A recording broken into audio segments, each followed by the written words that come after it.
very rude.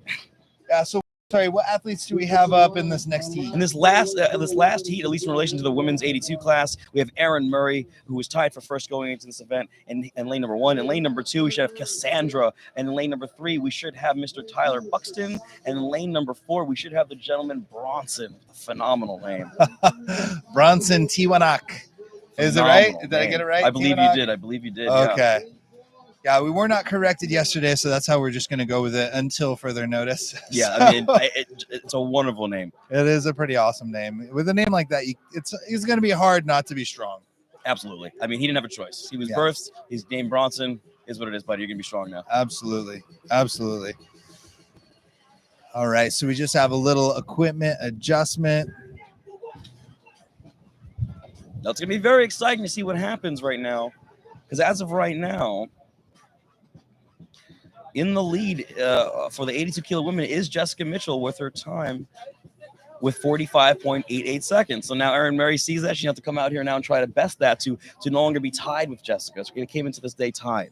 Yeah, and so these athletes are competing in a particular order that is known as reverse placing. And so what that means is the athletes that are currently first in the leaderboard get to go last, and that is an advantage. Alec, can you explain why that's an advantage? Well, you know, for us real quick. Essentially, if you're in first place and you get to see what everyone else does, you really get to know what you want exactly to do. Maybe you actually don't need to do all of the objects. Maybe you don't need to go as fast as you may think. You get the opportunity to really dictate what you can do based on your ability.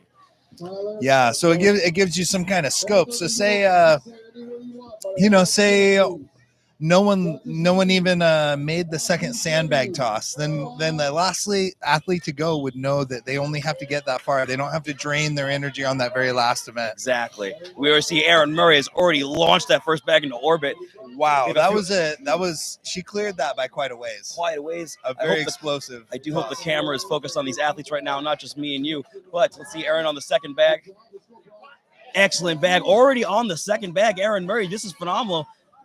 That really heavy waterlogged bag to see how she handles here.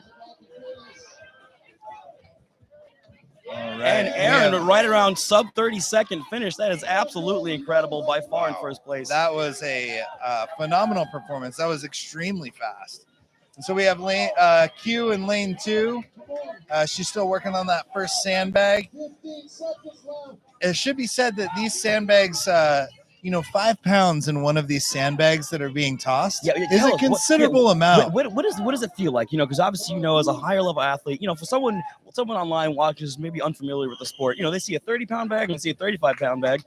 On surface level, you would think, it's not that big of a deal. But is it? Like, what is the difference? Yeah, so the difference in 5 pounds can be a tremendous difference when they are throwing it this high. When you're throwing at the 12 to 15 foot range, 5 pounds can be, it can be the difference between making and breaking the toss, right? And that 5 pounds can make it so, it's the difference between getting an entire foot over the bar and getting an entire foot under the bar for some athletes. Right. So it seems, I can confidently say as a strength sport fan and a strength sport coach, when it comes to dynamic events that are purely based on explosivity, the smallest of margins make the largest of differentials. So when we're talking about 5 pounds on something that's being launched to the sky, it really is, it could be considered, I would say akin to 20 to 30% on, let's say, a deadlift, for example.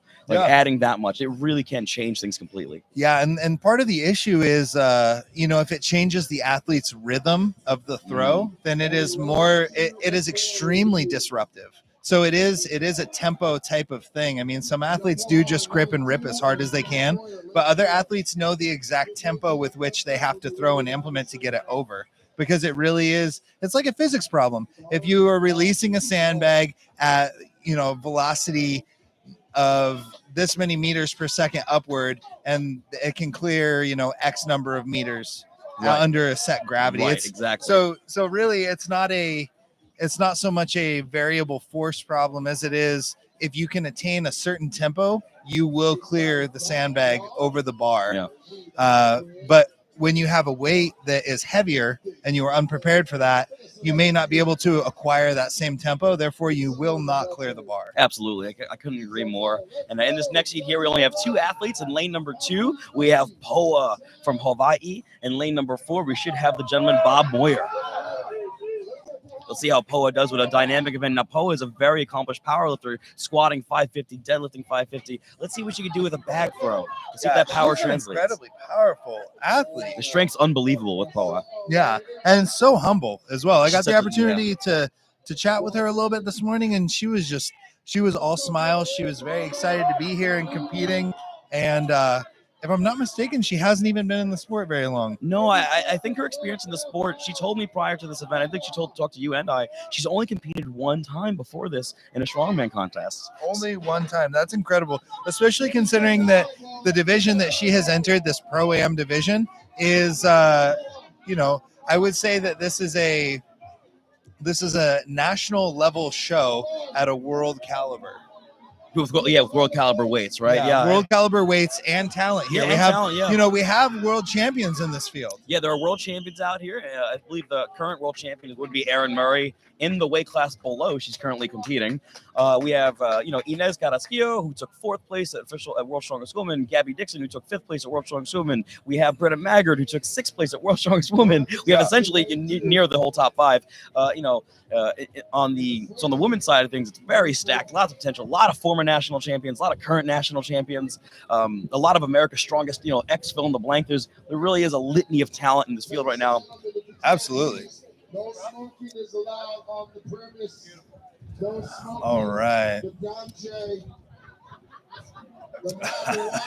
That would be the greatest announcer ever. Mr. I don't know if Higa. that came through on the. I hope it did. Oh, I really hope that came Grant through. Higa So we is just gave, it being Washington State and there being certain things that are legal here on a state level that may not be legal federally.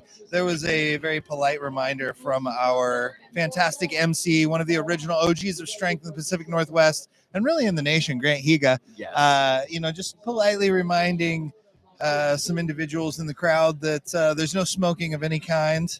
And I got a little reaction. Yeah, I got a little reaction out of the crowd. Got a little reaction out of us. some Washington State humor there. Some Pacific Northwest humor, we'll say, because even in Oregon, Yeah, it's very much Pacific Northwest. Yeah, it's a Northwest thing. So let's see here. We should have in lane number 2, it should be Monica Johnson coming on out here in lane number 2. In lane number 4, it should be the gentleman Charles Easton, who's doing quite well in the competition overall as well. And a young athlete, a very young athlete with a lot of promise as well. And we've seen a couple of those this weekend. For those of you who turned in this morning to our morning broadcast, we'll say, we saw Ty Gillard. Yes, the 19-year-old prospect, we're calling him. Yeah, he actually won. Yes. The heavyweight by a large margin, by a huge margin. And so he has his Arnold invite, he has his national invite, and I think his future is very bright. Now we have here the gentleman in lane number 4 in Charles Easton clearing the first bag. Monica Johnson still working on bag number 1, getting a little closer to the apparatus this time to ideally increase her chances of making it. Just unfortunately missing that bag. Mr. Easton, however, just finished that first bag load to the vehicle, the Chevrolet vehicle provided to us by Bourne Chevrolet. Now he's going to the second bag. Monica still working on her first, unfortunately. Oh, Charles is narrowly missing that second That was bag. a very close toss. What would you say he could have done better there, Zach? It looked like his windup was a little bit interesting, but honestly, at a certain point, it is all about consistency. And so it looks like he has the height. It's just, can he get it in the right spot in the air? It looks like he's releasing a little early.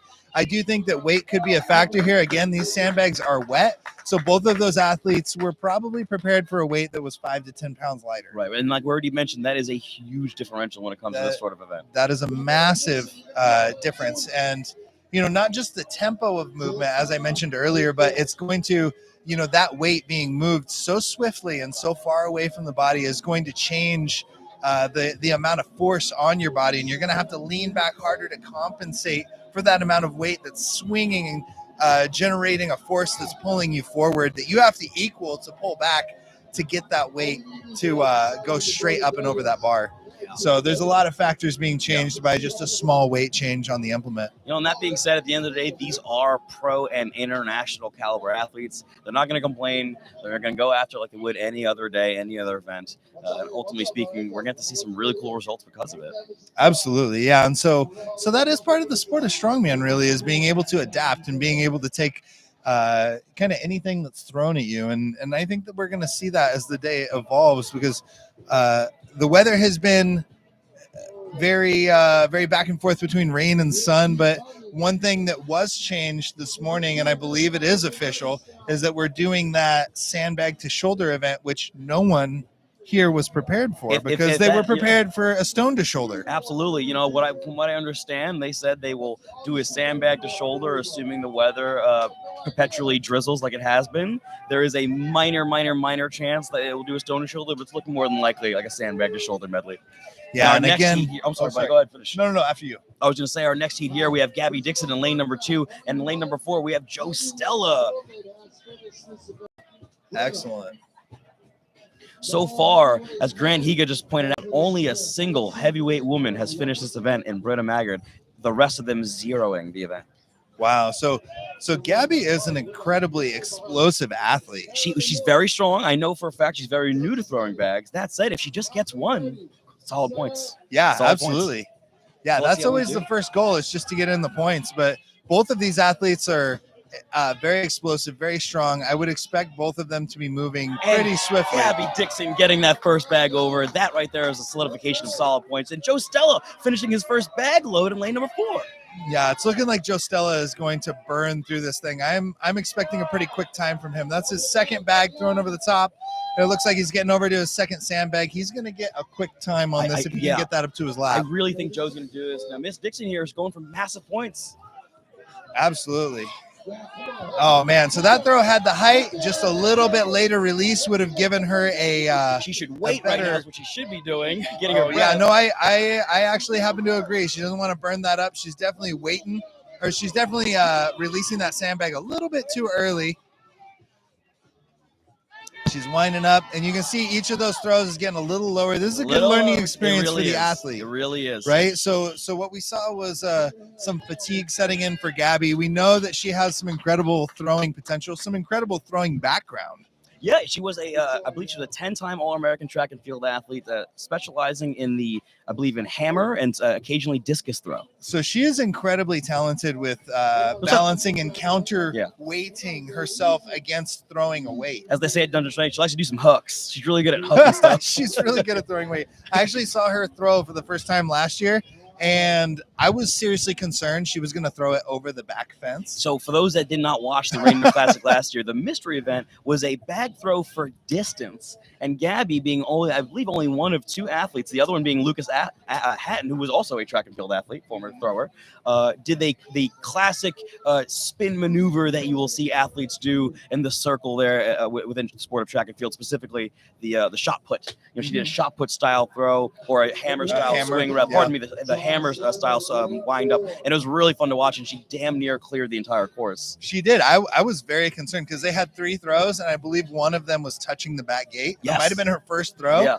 And I was thinking to myself, there are human beings on the other side of that gate. There's no more room. Yeah, it was not accounted for that anyone would be throwing it that far. And so it was an incredibly impressive display of coordination and strength. Yeah, it was really a sight to see. Really fantastic work by Gabby in that event in particular. That being said, we have some more really solid throwers coming on up, and in Abby Deal, who should be coming up next in lane number 2, and we should have a Josh Reynolds in lane number 4. Now, Abby, when she at least was in the 82 kilo class, was one of the best throwers in that division. So I'd imagine a lot of that ability and talent would come along with her as she's going up to the open division. Getting to put on more muscle, more size. I can't imagine that hurting her in an event like this. Essentially, just more power. Yeah, so again, this entire field is just absolutely stacked this afternoon. I mean, this morning was very impressive, but yes, this PROAM field is it's another level. This is an international show. Yeah, it's really incredible. Let's see how Miss Deal does here in lane number 2. In lane number 4, we have that gentleman, Josh Reynolds. All right, here we go. Excellent. I do know that that Josh Reynolds has cut a little bit of body weight in the last couple years. Very explosive first throw for him in lane 4. You can see that he's tossed that over in one attempt. He's already grabbed the bag. He's already off and running. Already loaded. And Abby here in lane number 2. She's getting the height she needs. She's just missing a little bit of that direction, a little bit of that back action. She's just barely missing. I believe she could do this if she just takes a moment, composes herself, like she's doing right now. She's a professional. You can see that. She sets up each time. Yep, I do. Oh, and wow. Oh, so close. So that sandbag, I'm not sure if the camera caught that, but it hit it halfway, went over the very top of the bar and then came back. Oh, that was the closest it could have possibly have been without making that. Absolutely. So that's a really tough one. And like you said, she's pacing herself. She's taking a moment to recompose. Very wise. We can see that weight is starting to get lower and lower with each throw. It might be wise to take a 5 or 10 second rest, but time has expired. Unfortunately, not getting that rep. But that said, Mr. Reynolds getting some good work in on lane number 4, and Abby. You know, again, it's really important to mention that these athletes did not prepare to be throwing waterlogged sandbags. It makes a massive difference. It does. I guarantee you, she has smoked this medley in training numerous times. Yeah, and so do you happen to know where those athletes are from? Because I know that both of them are traveling. Yes, Abby Deal traveled all the way from Baltimore on the East Coast. She's out from Baltimore. Okay. I know Monica Johnson, for example, is also traveling from the East Coast. I believe she's from North Carolina. Okay. I believe she lives in the Carolinas. Okay. Poa, obviously traveling from Hawaii. Q is a local. Pauline DePinto travels from California. Britta Maggard, I believe, from Kentucky. Jody Kennedy, I believe is in Kentucky or Tennessee. I want to say the Midwest. Somewhere in the Midwest. She's also traveling. And yeah. Sean is also from North Carolina, a training partner of Monica. So our last athlete coming up in lane number 2 will be Inez Carrasquillo. Our next athlete in lane number 4 will be Timothy Buck. Now, Inez won the bag throw event at World Strongest Woman last year. So she is, in theory, the best bag thrower in the world. I would say, caveat being, she's never competed against Victoria Long in the bag throw, who is also one of the best throwers in the world. In fact, she won the bag throw for height competition at the Arnold Pro Show this year. So Nez is arguably either number 1 or 2 in the world at throwing bags. Wow. And so Inez is also coming into day 1 in the lead, if I'm not mistaken. Yes, right? She currently is sitting at right around, let's see here, 27 points, a pretty sizable lead. So lane athletes are getting ready here. This will be a very exciting heat.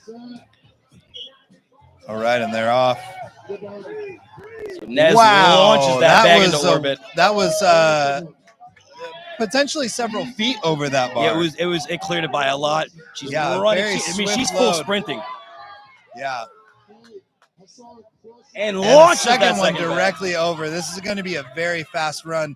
She is she absolutely hurled that Cerberus sandbag directly over the bar, and now she's carrying this Cerberus sandbag back to the vehicle. Swift, got to get those hands off to get that time. I can't imagine that being anything less than a first place finish. That was an amazing finish, and also incredible performance by both athletes. Really, I was just gonna say that gentleman, Mr.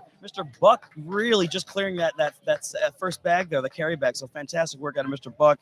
Extremely impressive. So it looks as though Inez is one of 2 women to actually finish the entire medley. Looks like she came in first place. Second place going to Britta Maggard. Phenomenal work by Britta there, finishing. The only other athlete to finish. And in third place, Sean, who was also the first athlete out, getting third place. So congrats to Sean. Fourth place going to Gabby Dixon with just those first 2 implements. It was, again, about just making up that difference. And we'll get the rest of the placings just to actually, and unfortunately, the rest of the field zeroed. So that's a tough one, and I don't think that it was for lack of preparation on anyone's side. Not for lack of preparation on the athletes' portion, not for lack of preparations on the promoters or the loaders that have been out here all day enduring not just moving weights around for us, not just today, but yesterday, but also braving the elements. Yeah, I mean, the reality is, sometimes things happen, and it did not stop some amazing performances from occurring. And obviously there were some zeros there in the open women's divisions, but that being said, we saw a lot of amazing performances, really, Inez, in Britta, in Gabby Dixon, in Sean, and then really in every class. So So far, if we're going to go back while they're changing out the weights here, let's talk about the placings. So right now in the women's middleweight or 82 kilo divisions, in first place we have Erin Murray, second place Jessica Mitchell, and third place in the current, I believe, let's see here, and third place we have Samantha Riggs. Right, that's really amazing so far. All right, so now we should have 2 more total athletes, actually 3 more total athletes remaining. It seems as though all be competing in lane number 4. The athlete right now will be Tyler Davis. Let's see how he does.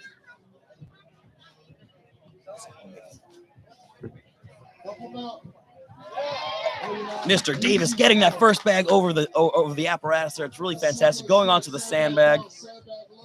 Great pick and walk here by Mr. Davis. Easy load. He's got a great pace going. It looks like he's smooth in control right now. Intentionally pacing himself to make sure he's reserving enough energy for that second sandbag toss, that second load. He's expecting to finish this. Yeah, he may be an athlete that knows that these weights are near his potential limit, so he's taking his time and he makes the second bag. One try. Sorry, first one try. throw. One make. Right, so now he's going to pick this really heavy, waterlogged bag. He's got to get his hands. Oh, let's go. He's got less than 15 seconds. This is going to be down to the wire. 10 seconds left. Oh, he just drops the bag. Oh, that is a fatal error right there. He's not going to be able to make that up, unfortunately. He can do it. Get the bag. Oh, that's a little too far out. Oh, and that's so unfortunate. But regardless of that drop, he really had a fantastic performance there. I was going to say, regardless of that drop, not many athletes made it. In fact, I believe only 2 others finished, and only 1 or 2 others even got to the third implement like he did. So he's still in a really good position in points. I completely agree. That was an excellent effort, and wow, what just right a bobble right at the end, and yeah, that hurts. I can tell you exactly how bad that hurts, and from experience, but. I have to commend him for smiling and laughing that off. If you go back and you see his face, he did it. He dropped it. He immediately went back to work. He gave it an effort. He didn't quite get it. He stood up and just laughed it off. Yeah, that's something that we talked about this morning, right? Nothing else you can do. That is the best option. Yeah, you have to let that go, or else it's going to drag you down the rest of the contest. So immediately he knew, hey, I made a mistake, and I know what the mistake was. I should have kept my balance a little bit better. Should have not let the bag get in front of my feet quite so far. Should have stayed in control and just taken the extra maybe 1/10 of a second to secure that load. I completely agree. And ultimately speaking, he is sitting in 4th place in the event overall. So even with that mistake, he's doing really well. We have 2 remaining athletes right now. It should be Brett Thompson. So we never know. He might keep 4th. He actually might improve. We don't know. It's all going to really depend on how these gentlemen do. And this is a tough event today. You know, these athletes are facing more, we'll say, adversity than they were expecting coming into this. Yeah, I completely agree. So we have Mr. Buck here. Mr. Brett Thompson, rather. Brett Thompson here in the lane number 4. This is going to be an exciting one. All right, he's loading up, and he launches it over the bar. Wow, that was way over the bar. So that was a very impressive toss. Yeah, a very, very good ability to generate a ton of force immediately. Absolutely, so already quite loaded impressive. That bag. And notice how he rolled that sandbag into the back of the truck. He cleared out some room. Now, why would someone do that? What's the benefit of that, Zach? That is clearing the second bag. That's a pro move, and I think we're about to see why. Because these sandbags for the heavyweights are very wide, and in fact, you could not stack them side by side. And so what he did was he generated some space to put the second sandbag in the same location horizontally in the back. Let's see here, and he loads. So very smart, very smart. And if the camera's going to pan back over and we can see those sandbags, you're going to see that they're so wide they would not fit side to side. So that was, no pun intended, but kind of pun intended. That is a pro move. That is a pro move. Okay, look at how wide those sandbags are. Yeah, there's no way they would have fit side by side to it. At least they wouldn't have been comfortably. And on top of the fact they are waterlogged, so him clearing that much space just makes it easier. Just get his hands off of the thing. Yeah, incredible work and incredible strategy. By that athlete. Absolutely. So let's see where Mr. Brett Thompson is in the standings after they log his points there in that fantastic performance. And we should have just one athlete remaining in Jasper. So this is a very exciting athlete, and I just have to talk about him real quick. Jasper Hanley. sorry, it's Hanley, right? Can we see that? Or Hanny? Hanny, yep. Jasper Hanny. One of the most positive human beings I've ever met, and it seems that he just he's so positive, and he's always smiling under any circumstance. Right. I mean, the man has a torn hamstring right now. He has a torn happy hamstring. as could be, actively, right this moment. Yes, this moment. Not even from this contest. He did it like a week ago. Yeah, he did it a week ago. He said, "I'm gonna come out. I'm gonna give it my best shot. You know, I've qualified for this, and I feel that I can still come out here and do my absolute best and represent myself, represent my team, represent my family, and my significant other." All those people that are in my corner, and also, you know, not to mention represent myself. Right, and it also helps that Jasper, again, even with that torn hammy, took first place in an event yesterday. Like he's still out here competing, doing pretty well. He won the yoke and farmers medley, I believe. He's in the running for first place. It's wild. Let's see how Jasper does here with this hamstring. I really hope he's going to be okay. Yep. So this should be an interesting one because it is very posterior. And he launches that bag. Dominant movement. Now, this is where things sorry, get that tricky. totally made me stumble over my words because oh my it goodness, went that all pick the was way so off easy. of the screen. That pick was so easy. He's so running the strong. bags. No, you see how strong he Jasper is. might Jasper win is this a event. monster. He is the friendliest monster. The only thing that is stronger than Jasper's positivity is his own literal strength, and he launches that second bag over the apparatus. Wow. If he gets this right now, Jasper will. Oh no! No, he's gonna adjust. No. Okay, he's making a small adjustment. Oh, that was a small error right there. If he needs to run now, he wants to win this event. He needs to run right now. I think he's gonna make it. If he keeps his composure. Oh, and let's see how he did. Jasper with a fantastic finish. A slight error in the initial pick of the bag, but it was solid performance, solid save. It looks like he made it just in time, but we're gonna have to take a look at the score sheet. We're gonna see what. Oh, I cannot wait to see what he just did. So far, it is saying number one, though. We don't have a time, but it is saying number one. Did Jasper just come back and win this event? Let's see. That was a small mistake right there with the pick in the very beginning, and that one may be a very costly mistake as well. Hopefully he was able to recover from that. He definitely completed the event. Yes. But the question is, did he complete the event in time? Because if he was still carrying that second sandbag and the whistle blew before his hands were off of it, technically the event is not complete. Absolutely. That is so true. Athletes have to remind themselves to throw their hands off. And it seems as though so Jasper ended up taking fourth place. That is a really respectable time in this event. Fourth place, it's amazing. In first place was Mr. Timothy Buck. In second place, we have the gentleman Tyler T. Gone, a fantastic performance by Tyler. And then in third place, we have Mr. Brett Thompson. That was awesome. And fourth, honorable mention in Jasper. Fantastic. And so wrapping up this particular event, do we have a placing for each of our divisions? We do. Let's go over the placings right now quickly before they set up for the next event. So if the women's 82 kilo class, that's 180 pounds. We have Erin Murray in first place, Jessica Mitchell in second place, Rachel Bennett in third. Samantha Riggs in third place. Now for the PROAM Open Women's Divisions. In first place, we have Inez Carrasquillo. In second place, we have Miss Gabby Dixon. And in third place, it seems as though we have Sean Hairston. Hairston, bringing himself back up to the third place position. Fantastic work by Sean. Now, for the men's 105 division, in first place, we have Mr. Ryan Fell. In second place, we have a Jack Turner. And in tied for second place as well, we have John Parker. So two individuals there tied for second. Fantastic work by those three gentlemen. And that's a points time. We still have two events left today for them to decide who is going to take what position on that podium. Right. So before we close this stream off, guys. Sorry, we have one more weight class as well. We do have one more. We just mentioned these gentlemen. It's very worth saying again. In first place for the Open Pro-Am division, we have Mr. Brett Thompson. In second place for the Open Pro-Am division, we have Timothy Buck. And in third place, we have the fantastically strong Jasper. In the overall placing, Jasper's in third place. It's absolutely incredible. The one hamstringed phenom. Guys, thank you so much for watching that event. That was really fun. We want a huge shout out to Cerberus again for sponsoring this event and making it possible. Thank you so very much. And thank you, Mr. Zach McCarley, for joining me for the stream. Yeah, thank you, Alex, so much. Yeah, we will be seeing you guys very shortly. Yep. And we should be resuming in probably 10 to 20 minutes. Yeah, Is that about right to you? Yeah, about 10, 20 minutes. We'll be back. We'll obviously let you guys know periodically, but thanks again for watching. We'll see you all soon. Take care, guys. See you soon.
All right, guys, what's up? It's Zach McCarley. Just checking back in with you. We're going to be back with the car deadlift in about 3 to 5 minutes. So do what you got to do. Hit the restroom, grab some popcorn, make a little bit of food, give your family a hug and a kiss, and make sure you are back here within the next 10 minutes because we will be resuming this pro show, and we'll be here for the rest of the day. So this is your 3 to 5 minute warning. We will catch you guys soon, and thank you so much for staying tuned and watching our stream on this day.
All right, ladies and gentlemen, we have our first athlete level. Let's get us on the screen here. Let's get a shot of the field, please. So we have our first athlete up in lane number 1, Daphne Zhang. In that first lane. So, Zach, for those that didn't watch the amateur divisions earlier today, how would you describe the car deadlift? How is it different from a traditional deadlift? Even having the handles on the side there, does that change anything?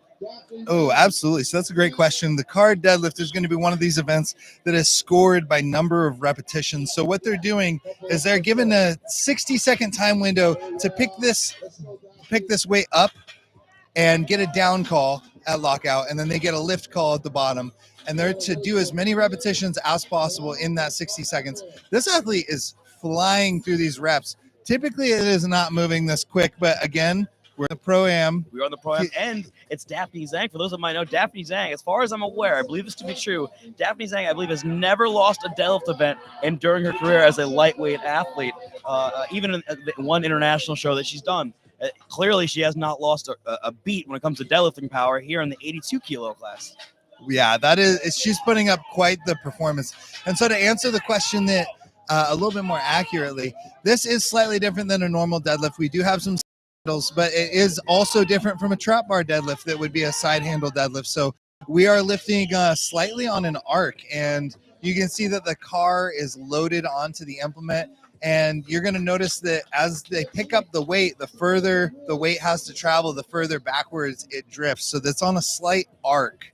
It's you could say that the weight is being lifted and there is a slight arc being created. So you're going to notice some of the positions by some of the taller athletes are going to be slightly interesting if we get a side angle of the camera, but you have to conform your body to the movement of that implement.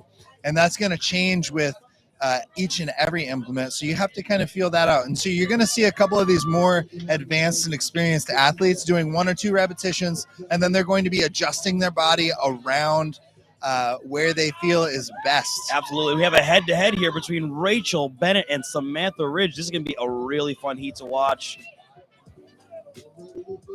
By the way, Daphne Zhang with 21 reps to open. That is a ton of reps. Unbelievable. Yeah, and very powerful. She's a very powerful athlete. In this event, when they begin, they actually can't be strapped in. So you notice that the athletes are getting strapped in very swiftly. And it looks like Sam is off to a very strong start. There's a little communication with her judge. Getting very clear down and up commands from the judges. And Rachel is a metronome. Yeah, Rachel is being so smooth operator. There is no fat on that steak. She is doing it perfectly. Just down, up, very, very methodical, very paced, very mechanical. Right, exactly. Both of these athletes really are taking a very timed approach to this, and just very rhythmic. Yeah, neither one of them has taken a moment to stop. Again, we might be in another situation where it is Rep City out here for the middleweight division. First in the amateurs earlier today, but now in the Pro-Am division of the middleweights, they seem to be just deadlift machines. Yeah, so this is quite impressive, and it looks like that was Rachel unbelievable. Squeaked in one more repetition right there, right before the whistle blew. I'm really excited to see what Samantha and Rachel did there because honestly, Rachel is such a gamer. I think Rachel will be the first one to say that she is not physically the strongest amongst the individuals within her class, but she really is one of the most competition savvy. Like, she knows what she has to do to get those quality points. We saw that on the medley, for example, on the yoke and farmers, and even here on the deadlift, it seems as though Rachel did exactly what she needed to do. So let's see what those scores are in just a moment. Yeah, no, I couldn't agree with you more. There are several types of competitors, and Rachel is definitely one of those that she knows herself incredibly well. She knows the events. She knows exactly what she needs to do and what she is capable of doing, and she knows that doing her absolute best is going to result in a PR every time because she's just on that trajectory, and she's working on bettering herself in the sport. And a PR is a win. And now if you PR, you have essentially won that event for yourself. And now we have the final heat here in the 2 athletes in the lead in Erin Murray and Jessica Mitchell. This will define the rest of their show. Let's see. Erin looks like Erin's taking a slightly more aggressive pacing. It seems as though she knows what she has to do well. Miss Mitchell in lane number 1 here is looking really metronomic as well. Really solid pace out of both of these athletes. And both athletes have great technique. Absolutely. I would say that It does kind of look like their foot placement could be a little more forward, but from this camera angle, it's truthfully hard to say. Their chests are beginning in a pretty solid position. They look like their lockout is in a comfortable position. Yeah, utilizing their legs really well. Erin Murray taking a moment to rest, but Jessica Mitchell is still on it. All right, so now we might have a case of the tortoise and the hare. We might. But we'll see. We'll see if Erin's put in enough repetitions to hold out that victory. And she just keeps cranking them out. At this point, she is really committed. And I think that she got that last repetition. She might have edged out with that last repetition. I think she did. We will see. So far in the lead is Samantha Ridge, actually, the amateur, the rookie, with 25 reps. In second place, Daphne Zhang with 21. Rachel Bennett in third thus far with 20 reps. With these two last athletes, let's see what they got. I think that they may well have been at least Erin may have well been in excess of 25. We will see. I mean, that was an incredible amount of reps. I know she's being walked off the platform right now because I know she's probably really exhausted. Yeah, she left it all on the competition floor, which is exactly what you want to do. But one of the interesting things with these Erin kind of Murray events with 26 reps. That you can, 26 reps by Erin Murray and 19 by Jessica Mitchell coming in last impressive. place in the event. I did not see that coming. Oh, sorry. Can you repeat that one more time? So Erin Murray taking the event win with 26 repetitions. Jessica Mitchell in last place with 19 repetitions. Man, that is such a tight grouping, and that's so difficult to take. Take a lower placing with as many as 19 repetitions. 19, 9 times out of 10 in any other strongman contest, you'll win. You'll win the event. Oh, absolutely. Yeah. I've been to several strongman contests. Repetitions would win. Right, exactly. So I mean, this is not to say that that any one of these athletes are weak. It just goes to show you how many of them are ridiculously strong. Absolutely. Jessica included. That was a fantastic display of strength by those athletes. Coming up now in lane number 1, we have Jody Kennedy. In lane number 2, we have Pauline DePinto in the open class women's division. So this is the open pro-am division now. Yeah, and so before we get into this one real briefly, how do you think this event is going to impact these athletes later in the day? Because we do have one more event. One more after this. Honestly, we mentioned it earlier, but their quads, their posterior chain, especially their upper back in particular, it's going to be totally washed. Now, coincidentally, all the muscles required to do a sandbag or stone to shoulder. They're going to be incredibly tired. But Jody Kennedy looking like, again, I used this term before, a human piston. Wonderful technique. That is all perfect. The legs. That is perfect positioning. You can see that her chest is up in the very bottom. She's utilizing her quads, and her entire posterior chain as well. Her pacing is incredible. Yeah, I think that the other athletes may struggle to keep up with this performance if she can keep that pace. What's also very interesting about this performance out of her, again, we have to mention it because it's worth mentioning. She is a weight class athlete, number 2 in the world in the 72 kilo class. She's arguably top 5 in the nation amongst the 82 kilo class. So she's holding her own in the open division. Absolutely incredible by Jody Kennedy. Yeah, absolutely incredible. Taking a moment to gather herself, and then in lane 2, Pauline DePinto. Yeah, so Pauline is also cranking out these repetitions. Very impressive. Waiting for that down call from the judge in her lane, which I believe to be Lucas Hatton. Yes, it looks like we've got Lucas Hatton over there as a judge and one of the main promoters of the show. Pauline really putting in a fantastic effort, and Jody just not stopping. That was an outstanding performance from this weight class-based athlete in this open show, holding her own. It's really fun to see things like that happen. And she's all smiles. Even after that extreme exertion, she's just all smiles. Incredible effort. Incredible amount of effort put out. Wild. I'm really interested to see how many. Honestly, I'm going to say this now. I'm going to go ahead and say with that performance, I'm going to say Jody's definitely in the top 5. I'll say definitely, maybe even top 3. I think that we're going to have to see, but I definitely think that her pacing in the beginning was aggressive and incredible, and if she could have held on to that pacing, she held on. She held on well, but I feel that she started a little quicker than she ended. 28 reps by Jody. Okay, well, I don't know. Reps. I must have been paying attention to Pauline, buddy. Maybe That's a little incredible. More because I did not expect 28 reps Pauline out of Jody. That was incredible. 13. All right, so we got Q up right now, and we got Poa. All right, Poa is actually from a powerlifting background, if I'm not mistaken, an incredible strength athlete in her own right. Poa, very new to the strongman world. Traveling all the way from Hawaii, Poa boasting squats in excess of 500 pounds, deadlifts in excess of 500 pounds, and Cassandra as well, boasting squats in excess of 500 pounds, deadlifts of excess of 500 pounds. These are both static queens. They both come from the sport of powerlifting. I do believe that Cassandra in lane 2 actually still holds a junior American record in the squat. Wow. I was unaware of that. I did know that Cassandra, or as she likes to be called, Q, is one of the athletes that trains out of Dungeon Strength RX, which is the local gym that is putting on this contest. Absolutely. And Poa here with an outstanding performance. She's killing it. Damn near not stopping at all. At this point, it really just comes down to cardio and lungs for her because she could do this. And she got that last rep. Great job, Poa. Incredible effort by both athletes. All right, so we got Q in the shot right there, just walking back, getting a little bit of air.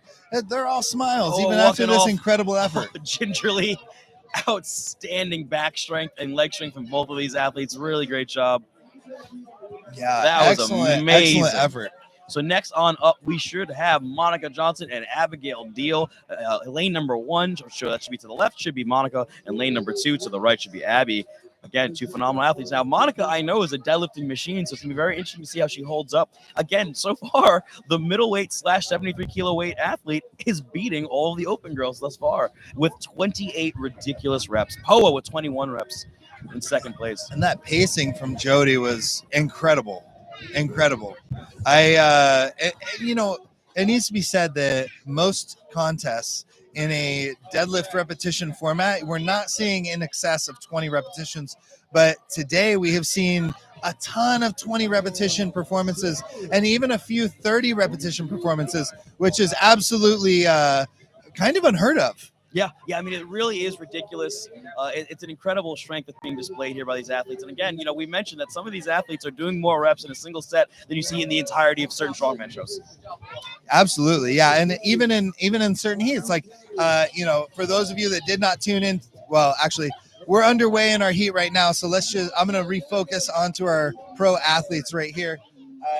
It appears that we have Monica and Abigail out there right now. Monica on the right, Abigail on the left. And they are...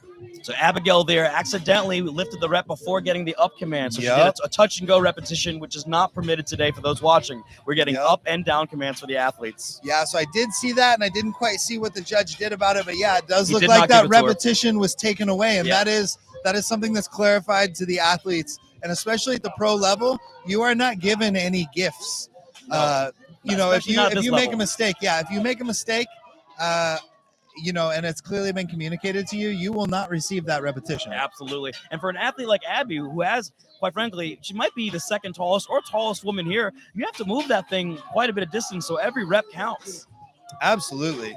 Yeah, it is not a forgiving event, especially for the taller athletes.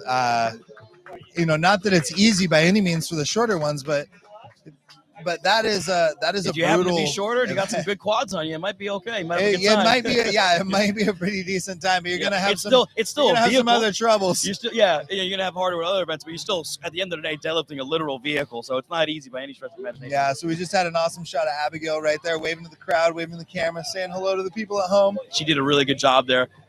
Actually, and keeping the mood positive. Yeah, Abby is a pro in every sense of the word. Here we go. Next, we have a former D1 athlete from what we talked about yesterday. Another D1 or D2. We know that she competed in rowing in college. She was a college rower, so phenomenal. Coming into strongwoman, has a phenomenal gas tank. She had really wide back due to all the rowing from literal rowing. So she was kind of tailor-made for the sport. She had big, long legs, long reach, strong back, great conditioning. Totally makes sense that she's so successful as she has been in the sport of strongwoman. And now in this heat, we have Gabby Dixon and Sean Harrison. Gabby Dixon winning the deadlifting event at World's Strongest Woman this year. So I'm sure she's expecting some big things out of herself here. And Sean Harrison winning the deadlifting event at the National Championships this year. So you have two of the best deadlifters potentially in the United States competing against each other. Wow, that was an incredibly easy first repetition for Gabby. I would say watching Gabby, she really should inch her feet a couple more inches, but it really isn't stopping her. She's doing a great job of deadlifting his weight up, and so is Sean getting these reps. Oh, Sean is bullying the weight here. I love to see it.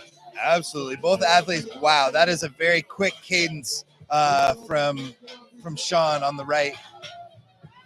I mean, Gabby has yet to stop. This is incredible. She's 30 seconds remaining. Sean with a brief break there. Small adjustment as well. You notice that Sean's feet were adjusted, and it looks like Sean didn't like the positioning. Oh, Sean so is literally screaming through this. Yep, getting it. Going what hard on this event. cry You only have 60 seconds to make your maximal effort. So you got to make every second count, every repetition Gabby counts has yet to stop this whole time. Gabby's got to keep going if she wants it. She's chasing down Jody. Let's see where the Incredible cards fall. effort. That was incredible. Gabby. Yep, getting her air, getting her breath, getting herself every bit gathered. of life back from her. Sean and Gabby absolutely killing That's it. very wise to take a breath, make sure you're all right before you start walking off. All that pressure in that position, you know, these athletes are lifting these vehicles. That's a heavy weight, and it can take quite the toll, especially with that many repetitions. Dude, that was something special with that heat. That was absolutely incredible. So far in the lead, we still have Jody Kennedy with 28 reps. Gabby with 29 reps. She might have just bested Jody by a singular rep. Wow. So every repetition counts. It literally counted. Gabby with the event win. Sean with 22. Brita Maggard being in lane 1 now. And Inez Carrasquillo in lane number 2. Now, Inez, famously, her worst event is the deadlift. So we might see some point flipping here. We might see something change. We very well might, but we'll see if she's worked on improving that. I would hope so. We'll see. Brita Maggard, and also a very good deadlifter. Both of these ladies competed at World's Strongest Woman competitor together, and actually both of them, for the most part, were in the same heats. Interestingly enough. So let's see how these ladies do. Right. So they're off and going. They're strapping in right now, and the first to get a lift is Inez. Inez squatting this weight up pretty good. Very strong. Those are decisive repetitions. You can see the focus in her face. I know going into this event, she actually just walked in the back and told me she threw up. She was really nervous before this event. She hates the deadlift, but both these athletes are crushing it. Look at Brita now. Brita looking like a piston. This is awesome. Very mechanical, very methodical repetitions. Took her a little longer to get set up. Yep. But once she found it, look at her. Yeah, she's chasing down Inez. Absolutely. This might be another tortoise in the hare situation here. Yeah, and she knows what's on the line right now. She needs to put points between her and Inez, and that's going to give her the best opportunity to slip into first place overall. Brita could do something special here. She could really get after it. And Inez is not giving this up. You can see her just forcing out every single repetition, and she's fighting for it. And that's an inspiring performance. That was fantastic out of both of these athletes. Brita, once she found that spot, was unbelievable. Inez giving every bit of her spirit into those final repetitions. Let's see how many reps they got in the end here. That was fantastic. That was an awesome heat. Special. These last 2 heats were unbelievable. Let's see where these ladies fall. As of right now, in the lead, Gabby Dixon with 29, Jody Kennedy with 28 in second place, and in third place we have a joint. Oh, actually, no, we have a Sean with 22. So this is going to be interesting because I don't think that Inez or Brita are going to be challenging first place position or second, in my opinion. I don't think so either. I think that those first and second place performances were a standout. So Inez with only 14 reps, taking third to last place. So again, now we have a big point switch. We have a big point swing. And and it's not that that was a weak performance by any means. No, that was still a strong ultimately performance. 14 repetitions is a ton. Nez actually losing first place now. Gabby Dixon now in the lead by half a point. Well, there we go. And so for those athletes, is that class completed? So as of right now, we are done with the open division women. Yes, sir. Okay, so can we see our? Well, you know what? We're gonna wrap that up at the end of this section, aren't we? I'm so anxious to know who's in the lead. So right now in first place is Gabby Dixon with 40.5 points. In second place with Inez with 40 even. And in third place, we have Sean Hairston with 32.5. So there's still a huge gap between there's a huge gap between second and third still. So right now, this competition is coming down to the final event between Inez Carrasquillo and Gabby Dixon. Yeah, and it looks like both of which are teammates and training partners. Yeah, it looks like Gabby only has to really make sure that she stays ahead of Inez to take the overall. She just gotta watch her. That's all it is. She gotta watch her, and Inez basically knows that she just has to beat her training partner and one of her best friends. And the way that this event is going to be structured in the very last event, these athletes are going to be going one at a time, so Gabby will know exactly what has to be done. Yeah, Gabby did an outstanding performance here. As of right now, we are setting up for the open division men. We should have the 105 kilo men will come out first, and then the open division pro-am. We had an outstanding performance here for these ladies. We are switching out the vehicles to much larger vehicles. And how would you describe now these new trucks, these new weights for these athletes coming up here? Yeah, well, these two Chevy Silverados that are being brought out by our sponsor of this event, over at Burien Chevrolet in Burien, Washington. Absolutely. All of these vehicles today have been provided by them, and it's been quite a pleasure being able to work on work with our athletes and our crew in this space that's been provided by them. We really can't thank them enough. Huge shout out to Burien Chevrolet. We really appreciate it so much. They have done an excellent job in helping us all out and providing resources in the form of, like you mentioned, the space and economic resources. So thank you so much for Burien Chevrolet for sponsoring the event. Now coming up next, we have the 105 kilo men's pro-am division with these much larger Chevrolet Silverado pickup trucks. Yeah, and we just got those. We have these being set up. It is. It's kind of a task sometimes swapping out vehicles. This can take a couple minutes, and that's perfectly fine. What we're going to notice in these heavier classes is heavier athletes, and a lot of these athletes might be more conditioned for a shorter or a smaller rep range. And so we might see a lot of performances in the low 20s, but we might also see athletes reaching somewhat of a conditioning threshold because these athletes are prepared for heavier and lower repetition deadlifts. Generally speaking, yeah, more oftentimes than not, within a strongman contest, you will see much heavier deadlifts than normally. Sometimes with a straight bar, sometimes with axles, sometimes with different apparatuses like we're seeing today with a car. That being said, it's usually not a rep fest like this.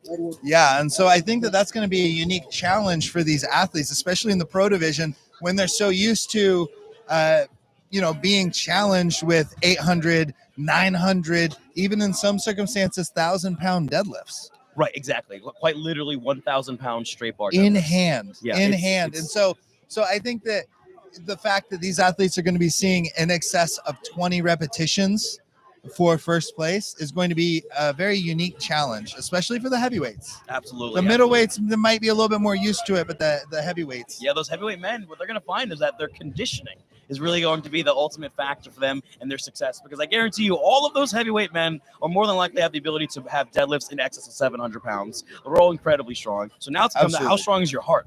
Can your heart keep up with your legs? And can your lungs keep up with flushing all of that buildup, all of that metabolic waste out of your tissues and making it so your legs aren't locking up, so you can keep performing and so you can keep bracing, so you can keep breathing. Because at a certain point, if you can't breathe, you can't brace. If you can't brace, you can't lift. Exactly. And ultimately speaking, we'll really get to see this test.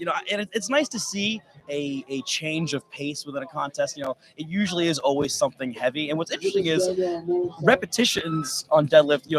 For contests, for those going for reps and those going for max, you don't always get the same winner. So it is kind of see a mix up and change of pace here because other athletes with different abilities. Some people are just better at reps, and it's their moment to shine in situations like this. Absolutely, yeah. It is one of those events that when you get from a very heavy low repetition event and you're shifting over to a very we'll say a less heavy event with higher repetitions, then you can see shifting in the placements. Absolutely. The person that wins this event with 25 or 27 repetitions may not be the same athlete that would win an event that was heavier with, we'll say, 8 repetitions. Exactly. We see that famously on the global scene with athletes like, for example, for those that watch more of the international strongman for the open divisions, like Adam Bishop, for example, comes to mind. Adam Bishop very rarely, almost never, will lose a deadlift for repetitions. Now, does he do well in the max events? Yes, of course, but he's not usually the one to win the max events. So, it really kind of goes to show you that there are different athletes with different abilities. It's really just dope to see. Absolutely. Okay. Now, for you, what about you, Zach? When you were competing, would you tend to favor maxes, reps? Reps all Rep day. City? Rep City? Yeah, I was and still am kind of a conditioning monster. Okay. Yeah. Okay. I actually tried out this yoke farmers event at a slightly lighter weight, and I believe my distance was somewhere in the upper 300s. So you did well. I went far, You and went I far. paid for it. But it was, yeah, like another good example is I would utilize a lot of strongman movements in my conditioning. And so something that really works the grip without really breaking down the body is, farmer's walks in excess of 600 feet. And so when you can utilize things like that, you're building a skill, but you're also working endurance, and you're able to train some of those category components of the sport of strongman.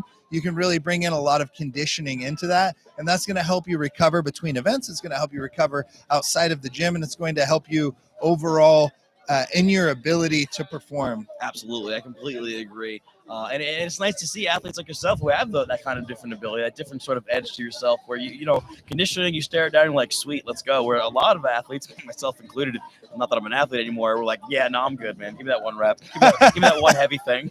Yeah, well, everybody has to choose their path, and also some people are incredibly gifted, and not that they don't work hard for it, but they're gifted and they're working incredibly hard for being able to produce a lot of force just one time, and that's a pursuit in itself. Yeah, there are some incredible strength athletes in this sport that are of the less conditioned variety, and this whole sport's built on that. I mean, you look at a sport like Olympic weightlifting, that's a sport purely based on a singular rep, a singular rep, and sometimes that repetition doesn't even last 3 seconds in the sport of weightlifting. Yeah, no, you'll get, I believe, it's famous phrase in the weightlifting.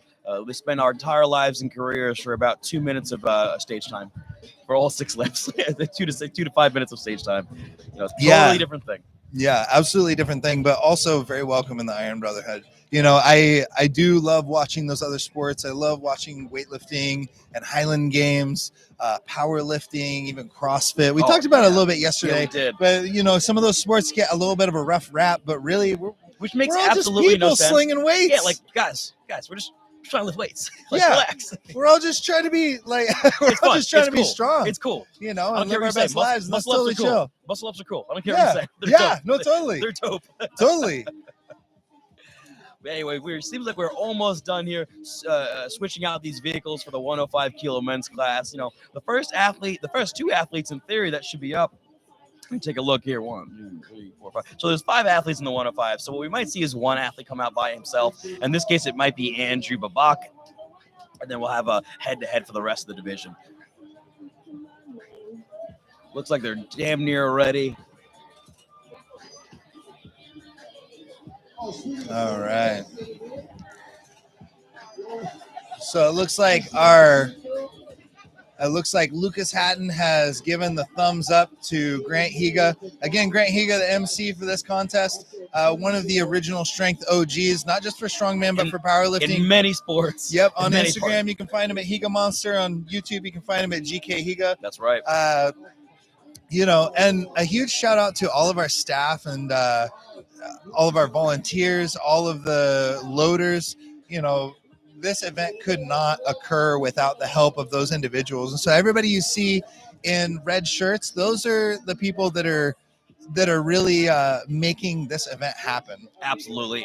If not for our volunteers, and that's exactly what they are. They are volunteering their time. They're not being paid to do this. And they're putting on, honestly, the best show of the day comes from the volunteers and setting up the events and taking it down and supporting the athletes and making sure the judging calls are accurate and making sure everyone's supported and safe and welcomed. It is the most important job. So thanks again to all the volunteers, guys. Absolutely. And also a huge shout out to Swoop Sound, who is the support on this entire broadcast. Yes, Swoops is really making it possible for this sport to be broadcasted in such a way that is very professional. We almost never get to see broadcasts like this, never mind even commentators accurately talking about something. So this is a really cool opportunity provided to us and made even better for us by Swoops. So thanks again, guys, for everything over at Swoops. Now, to introduce this athlete here, this is Andrew Babak of the 105 kilo division doing the car deadlifts for reps event. This event is sponsored to us by Cerberus Strength. Oh, pardon me. Actually, this event is brought to us by Buren Chevrolet, the place where we are right now, providing us with the vehicles, resources required for a successful strongman show. Thank you, Buren Chevrolet. And Andrew Babakos for his first rep right here. A heavy repetition at that. That is a heavy vehicle. You saw the strain in that lift, and you actually see his positioning is actually extremely good. Yeah, his technique is spot on, but the vehicle truly is incredibly heavy. Unbelievable. Andrew Babak here to opt out.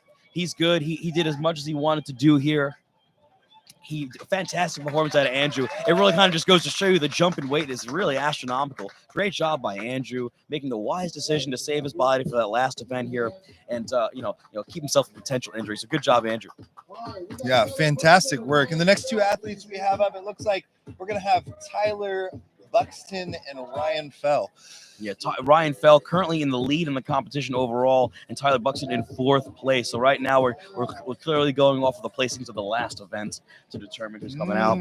Okay. So Ryan Fell is an interesting athlete in that we kind of talk about the differences in athletes. Ryan Fell is not good at straight bar deadlifting. I can say that because I'm his coach. But when it comes to events like the trap bar or the car deadlift side handles, he seems to be doing pretty good. So let's see if that holds up today. And the athlete competing against him is Mr. Tyler Buxton. So let's see where they're at. I mean, just looking at the positioning, I have a pretty good angle on Ryan, and it does look like his feet are a little bit far back, but we're going to see if he can utilize that. He's utilizing a ton of quads in this movement. Yeah, Ryan Fell is a fantastic squatter, but Mr. Buxton here is killing it right now, getting those reps. Both athletes coming out really hot. Yeah, and you can see Ryan made that adjustment with the feet. made that adjustment forward. He could feel it. He could feel it in his body. He might even adjust a little bit further forward if he's feeling froggy. Yeah, if you're feeling a little crazy, hopefully if he you're gets his feeling rep froggy, here. leap. Yeah, exactly. And this, I mean, guys, this is incredibly heavy. We see these athletes are labored right now in getting after this deadlift. It is just so heavy. It is a huge difference between that last heat and this current heat, and that we changed out those vehicles. Absolutely. And we have Tyler Buxton still cranking out, I chipping away at those repetitions. Yeah, I think Tyler is very confidently in the lead right now in this event. Ryan Fell might have taken 2nd place. We'll find out in just a few moments here. Not a bad performance. We still have 2 more athletes to go in Jack Turner and John Parker. Yeah, an excellent camaraderie right there. Good sportsmanship, a little fist bump right there at the end, a nod. Yeah. And not saying, okay, Ryan, I think I saw Ryan right there nodding. Okay, we just did something crazy. That was pretty cool. Also, that was pretty cool. Hey, you got me. Yeah. Well done, sir. First overall right now. I'm going to have to dig my way back out. Yeah. Thanks for that, bud. Yeah. Thanks for that swift kick to the backside. Yeah. A little fire under me. I don't know. Something tells me that these boys might be deadlifters just looking at them. So this might be a really fun heat to watch These here. are some thick boys. Some just look at them. Some thick boys. And Jack Turner in lane 1 and John Parker in lane 2. I believe that is correct. So let's see here. So Tyler Buxton with 16 repetitions, taking first place. Ryan Fell with 5, taking 2nd place for now at least. Let's see what Jack Turner and John Parker do. 16 from Tyler. That's incredible. Absolutely. And so here we are. They're getting strapped in. We see both athletes with normal straps, not figure eights. We kind of talked about this morning, but there's 2 main types of straps for people. There are figure eights, which are in a figure 8 formation, and they can kind of get you in and out on a thinner handle more swiftly. And then there's these types of straps. Look at these. That take a moment to strap in. Look at this performance right now. These boys are killing this. They are absolutely killing this event, especially in lane 1 here, who I believe is Jack Turner. Absolutely fantastic deadlifts. And so what would you call those, jorts? Absolutely jorts. Those are some jorts, but you know what? You can rock the jorts when you're about to hit 20 repetitions on a car deadlift. When you're gangstering out a Chevrolet with constant repetitions, you can do something like that. I'll tell you what, if you're gonna wear shorts as a man, it has to be a minimum that length. I don't see anything longer than that. He is rocking them. Bring those quads out. Let everybody know. It's a hoochie mama shorts. Oh yeah. All right, so the athletes are starting to show a few signs of fatigue, but still killing it right now. I gotta say, those boys have to be. And I think he got that last repetition. Right there at the end. I'm gonna go on to say that those 2 gentlemen might have taken 1st and 2nd. I think that was quite the rep fest. I'm not. It's so hard to say because 16 was a lot by Tyler. 16 is a lot of repetitions. Yeah. We'll find out in Either just a way, few I feel moments. very confident in saying that those two were in the top 3, no question. Absolutely. I would say the top 3 is probably, we'd easily say, is Jack Turner, John Parker, and Ryan Fell. But we'll find out more accurately in just a few moments. John Parker with 20 repetitions taking first, and Tyler Buxton in second place solidly. Ryan Fell falling into 4th place, and in 5th place we have the gentleman Andrew Babak. All right. Now let's see, did that change the overall rankings? Let's see. So now we have John Parker in 1st place, Ryan Fell in 2nd. Interesting, by 1 point separation. Changed up the game. And then 3rd and 4th place, can we read those points Absolutely. as well? For 3rd place with 16.5 points, so narrowly behind Ryan. We have half a point. By half a point, Tyler Buxton, and that's in 3rd place. Now for 4th place, we have the gentleman Jack Turner with 16 points. By another half a point. So we have 1 point from 1st to 2nd. We have a half a point from 2nd to 3rd, and another half from 3rd to 4th. So only 2 points separate 1st and 4th position. Unbelievable. So it really is any person's race still. And we have just one more event. It's going to come down to the shoulder. Yeah. That's amazing. It's going to come down to the event that was changed on the day of to keep our athletes safe, because that's our responsibility here as people that are putting on this contest. We're going to keep those athletes safe under every circumstance that we can. And so no one has actually trained for this event. So it feels a little bit like a wild card coming into the coming into the sandbag to shoulder. It really can be, in a way. It's kind of fun. It levels the playing field. It's really fun. It's exciting. Cool. I mean, I'm very excited. We're not the ones competing, so it's pretty rad. Well, I always love those wild cards. I was like, yes, under any random circumstance, I want to compete.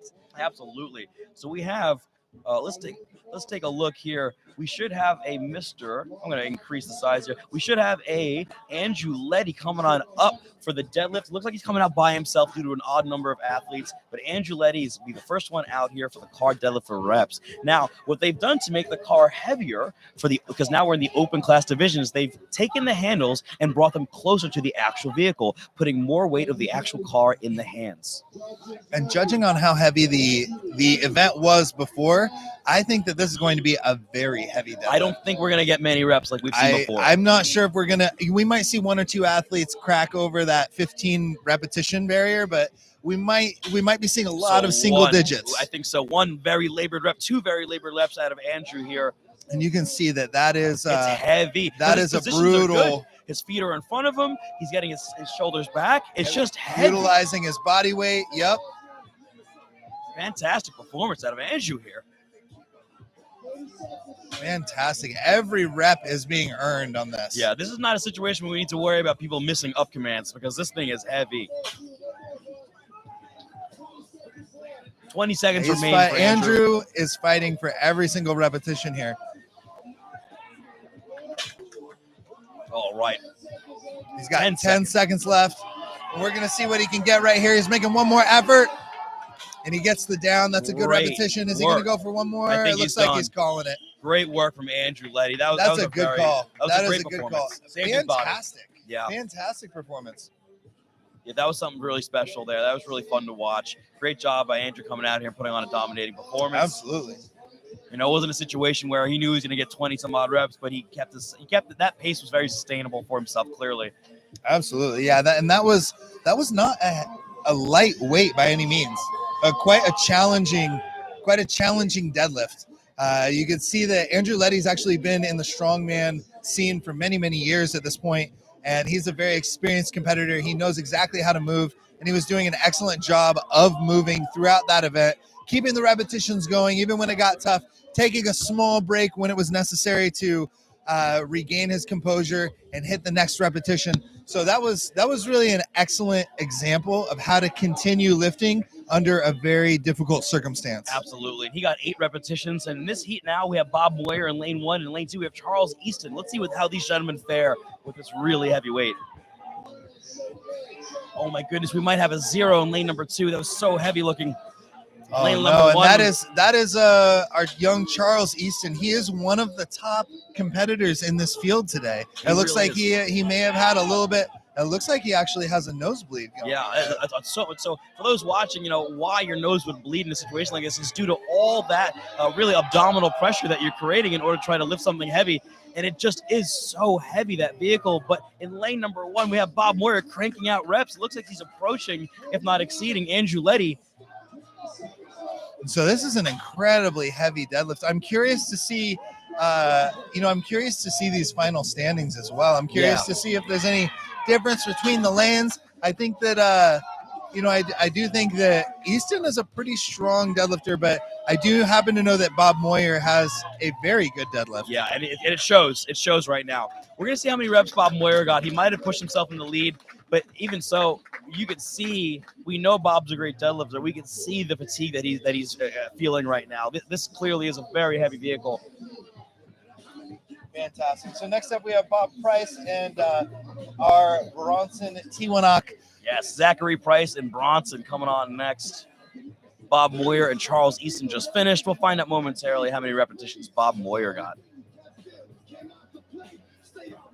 Excellent. Okay, so we got our athletes being rotated out. We're just doing a little bit of cleanup on the platform. We did have a little bit of a nosebleed. That does happen occasionally. Yeah, it does, from that pressure that we mentioned. And Bob Moyer taking the lead by a single rep. 9 repetitions for Bob Moyer. Wow. So 9 repetitions. So again, we're still in those single digits, even with some very strong deadlifters. Yeah, and Charles Easton, unfortunately, zeroing the event.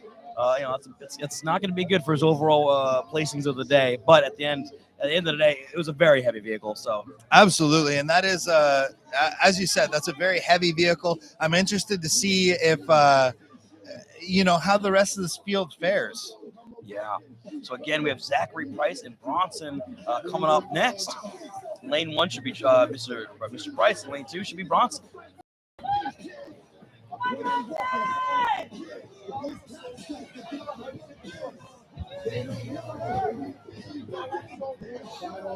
So far, the only individuals that might be slightly larger than these very large athletes and competitors are their judges in Lucas Hatton and Josh Hatfield. Josh Hatfield, that's right. Also very talented open class athletes. Yeah, Josh Hatfield being a professional heavyweight on the left in lane 1, and then in lane 2, Lucas Hatfield being if I'm not mistaken, a top ranking amateur, heavyweight, arguably potentially, I would say top five pressers in the country, regardless of pro status. If I'm not mistaken, he recently push press in the mid 400s. He push pressed 455 pounds. That is incredible. Axle. I consider myself to be a good presser, and that is my best jerk. Yeah, it's pretty wild. That's my best jerk. Jerk, right. Not push press. Jerk. So he's got some powerful shoulders. He really does. That being said, speaking of powerful, in lane number 1, we have some great reps coming out of Zachary Price and Bronson in lane number 2. These athletes are really giving it everything they got. Again, This thing is freaking heavy, dude. Very heavy. I've seen Zach Price before a few times, and he's a quite a strong athlete. A very driven athlete, very inquisitive, and I enjoy that he's actually very much like a sponge. He will ask questions and he will take advice and he will execute on that advice. You can see some camaraderie, some sportsmanship right there, some fist bumps. At the end of the day, even at the pro level, these guys are friends. Yeah, because the thing is, you have everything to gain and nothing to lose and making friendships and kinships and relationships within this sport. If you don't do that, you're not going to be able to even put yourself in some of the best training environments potentially curated around the world and country. It really behooves you just to be, not necessarily have to be the nicest guy around, but be welcoming, be understanding, and really be open-minded to the potential that other people will assist you. So you'll see that often a lot of times, even though they're directly competing against each other, you'll see a lot of guys helping each other in the back with technique or tips right before an event and things like that. And it's really cool to see. Absolutely. And these competitors, they want to compete against one another at their very best. They're not looking to cheat one another. There's no honor in that. And these athletes are doing it for the love of the sport. They're passionate about this, and they're really wanting the best out of themselves and the best out of their competitors. Absolutely. So in this heat here, we have Caleb Perkins in lane 1, and in lane 2, we have Josh Reynolds, both taking their time to strap in. They probably know this is going to be really heavy. Let's get this strap nice and perfect. Here we go. One successful rep out of lane number 2. looking very good with his position, staying right in his legs. Very strong. And Josh, if I'm not mistaken, is an incredibly strong deadlifter. Yeah, it seems like it. And Caleb Perkins keeping right up with them. Both tied at 2 repetitions so far. I don't know if Josh got that rep. I think he might have dropped it before lockout. Caleb Perkins winding up for his 3rd rep. Oh, and it's starting to look like things are slowing down for both of these gentlemen. So even, you know, we're going in the reverse placing of the last event, and it does seem that even these athletes are struggling. I do wonder how much conditioning comes in as a factor. Caleb Perkins with a that heroic rep. was a grind. That was awesome. That was an incredible you were saying grind. about the conditioning. I'm so sorry. No, I'm glad you pointed that out. So I do wonder how much conditioning comes in as a factor after yesterday's 3 events, and today, you know, we already saw some very challenging work with those sandbags. Yeah. So, and when you say conditioning, you don't even mean just in a singular event. You're talking about Not the cardiovascular. whole, the weekend as a whole. Yeah, not cardiovascular. Their ability to keep producing force, to keep performing and keep demanding things out of their body after they've already completed 4 out of 6 events. Right. Because this is their 5th event of the weekend. Of a 2-day show. And last night, I mean, I got so many texts from all my athletes this morning being like, oh my goodness, I feel like I just got hit by a vehicle. All of these athletes are feeling That's about right. That means you went hard enough. Yeah.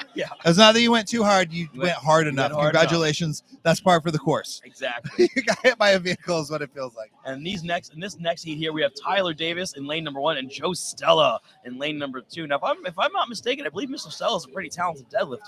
I know his press is decent. His press is very solid. I've seen him press a 400-pound log. He's an incredibly powerful presser. So I do know that his deadlift is pretty solid. Yeah. I'd have to do a little bit more research to be fair. But if I'm not mistaken, I believe his Instagram is something like Strongman Stella. I believe so. Around. You can find him at kumbuki.com as he is the head strongman coach there. One of the sponsors of this event. Absolutely. All right, let's see here. They're both taking their time with that strap in. Joe Stella opting for the traditional long straps, and the other gentleman in Mr. Tyler Davis opting for figure 8s. Joe Stella with a very strong first rep. 1 repetition each, and now we're in 2 repetitions each. And these lane boys 2, we are get getting a quick it. 3rd repetition, a 4th repetition. These boys are getting it. Joe Stella's showing up. He is beginning to really work this.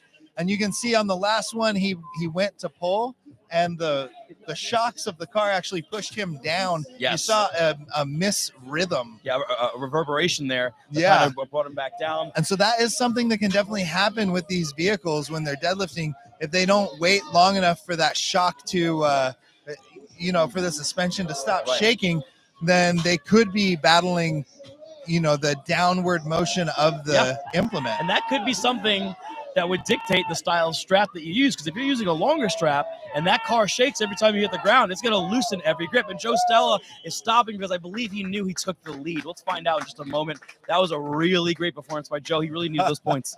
Absolutely. No, that was a fantastic performance by Joe, by both athletes, really. But yes. But Joe, he kind of stole a little bit of the limelight there. Oh yeah, definitely took it. I mean, Tyler Davis definitely got some points on the board there. We're going to see in just a few moments exactly how many both these gentlemen got. But again, it just goes to show you how hard this event is. And here we go in this heat here. We have a new leader.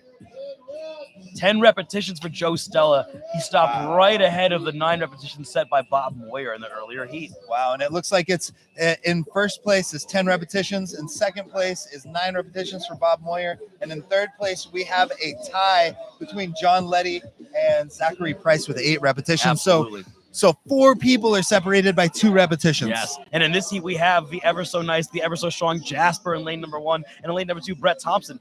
This is going to be really definitive for Jasper. He's going into this with a torn hamstring. That's why he has that wrap right around his legs. I really hope he's okay after this. And oh my goodness, it didn't stop anything. He just ripped and ripped it. Though. Let's go, Jasper.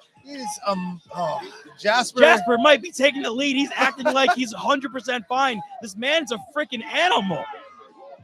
Jasper does not care. The only thing this man cares about are smiles and deadlifts.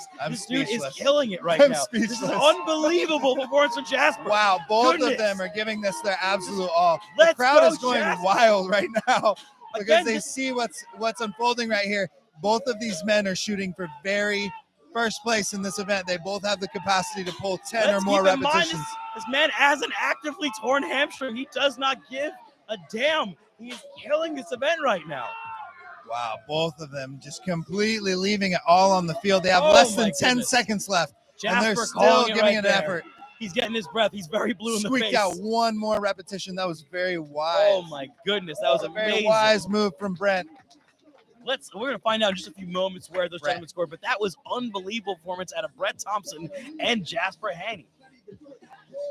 Very impressive. Unbelievable. Very impressive performance by both of those athletes. You know, I feel like I have to call. There's Casper, the friendly ghost, but then there's Jasper, the friendly strongman. Yeah, dude.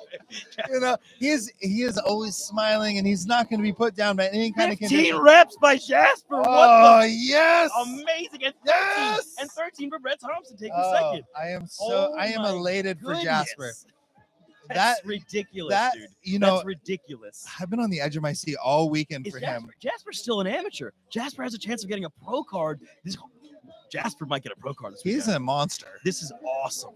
He's All right. Jasper, the friendly strongman. Yeah. This final heat, we got to give props to these last two gentlemen. We have Taylor T. Gone in lane number 1 and Timothy Buck in lane number 2. These gentlemen have quite the amount of reps to create if they really want to remain in the top positions like they are. Well, those last two, they really separated the field a bit. I mean, in first place, we have 15 repetitions now with such a heavy weight, and I think you know that's going to be a hard number to beat. But it looks Lane like number 2 is moving pretty well. Lane number 1. if I'm not mistaken, that's Timothy. Is that correct? Yes, we have Timothy in lane number 2 with the red Chevrolet vehicle. In lane number 1, we have Taylor, who got one solid rep thus far, I believe. Again, it's kind of just showing just how heavy this car is. He's giving it everything he's got. His positions are really good. He has his feet forward. He has his shoulders in line. It's not that he's not doing anything wrong. It's just this thing is so freaking heavy. Lane number 2 is still getting out reps. And he's making sure that he's getting those points on the board. He's getting every repetition he can. But wow, these guys are just continuing to work, continuing to apply effort. And I definitely think Timothy was trying to chase him down. He was cranking out some repetitions, but both of these athletes have slowed down a little bit. I mean, again, it's just displaying just how heavy this vehicle is. Taylor's taking his time. He's got not a lot of time left. I think he's going to walk it off now. Yeah, it seems to be that way. And so it looks like our first and second, it looks like those positions are pretty cemented into place. It looks like we have Jasper in first place with 15 repetitions. Brett in second place with 13 repetitions. Yes, sir. And then we have Joe Stella with 10 repetitions, pulling out third place in that performance or in that event. What a shifting of points this event has become for literally everybody. Because think of it this way, even in the earlier heats or the open women, Inez came into this with a 7-point lead. Now that's gone. In this situation, we might have similar standings going on as well. Big shifting. Absolutely. And so there's definitely some shifting happening right now. So Timothy with 9 reps, so tying, I believe, the individual who was in and that's going to push his points down a little bit more, yeah, you know, because really when you tie, for the people at home that are unfamiliar with this scoring system, the way that this is scored is you get a reverse placing score. If you take first and there's 10 athletes in your division, you get 10 points. Second place will take 9 points. So that's, reverse scoring. If you tie, then you split the combined points. So say in a field of 10, 2 athletes tie for first place. They're not getting 10 points each. They're getting 9 plus 10 divided by 2, which is 9.5 points each. Right. And so when you get a traffic jam like that down in third place or something along those lines, it's actually going to divide those points and create more of a gap between you and first place. It's going to push you further down the standings in the total, and that's going to create a huge disadvantage, especially with only one event left in the weekend. Exactly. We don't have a lot of areas to gain points now, so everything matters at this point coming up. That being said, before we close out this broadcast, I just want to mention that our sponsor for this event in particular is Buren Chevrolet here. Again, they provided us with the space to have this competition. They provided us with the vehicles in which we just started deadlifting, and they provided us with resources to have a phenomenal show. So thank you so much to Buren Chevrolet here in Seattle, Tacoma, Washington. Thank you so much, guys, for helping us out. That being said, my name is Alec Jose. And I'm Zach McCarley. We'll join you guys in probably 10 to 15 on some odd minutes. All right. Sounds great. Bye. We'll see you guys then. Grab your popcorn, take the bathroom break, do what you got to do. Please come back. Yeah, please, pretty please. You get to see his pretty face and my fuzzy mug. Bye. Take care, guys.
All right, everyone, thank you so much for rejoining us today for the Rainier Classic, the annual Rainier Classic. We are finishing up the day in our Pro-Am divisions, both men and women.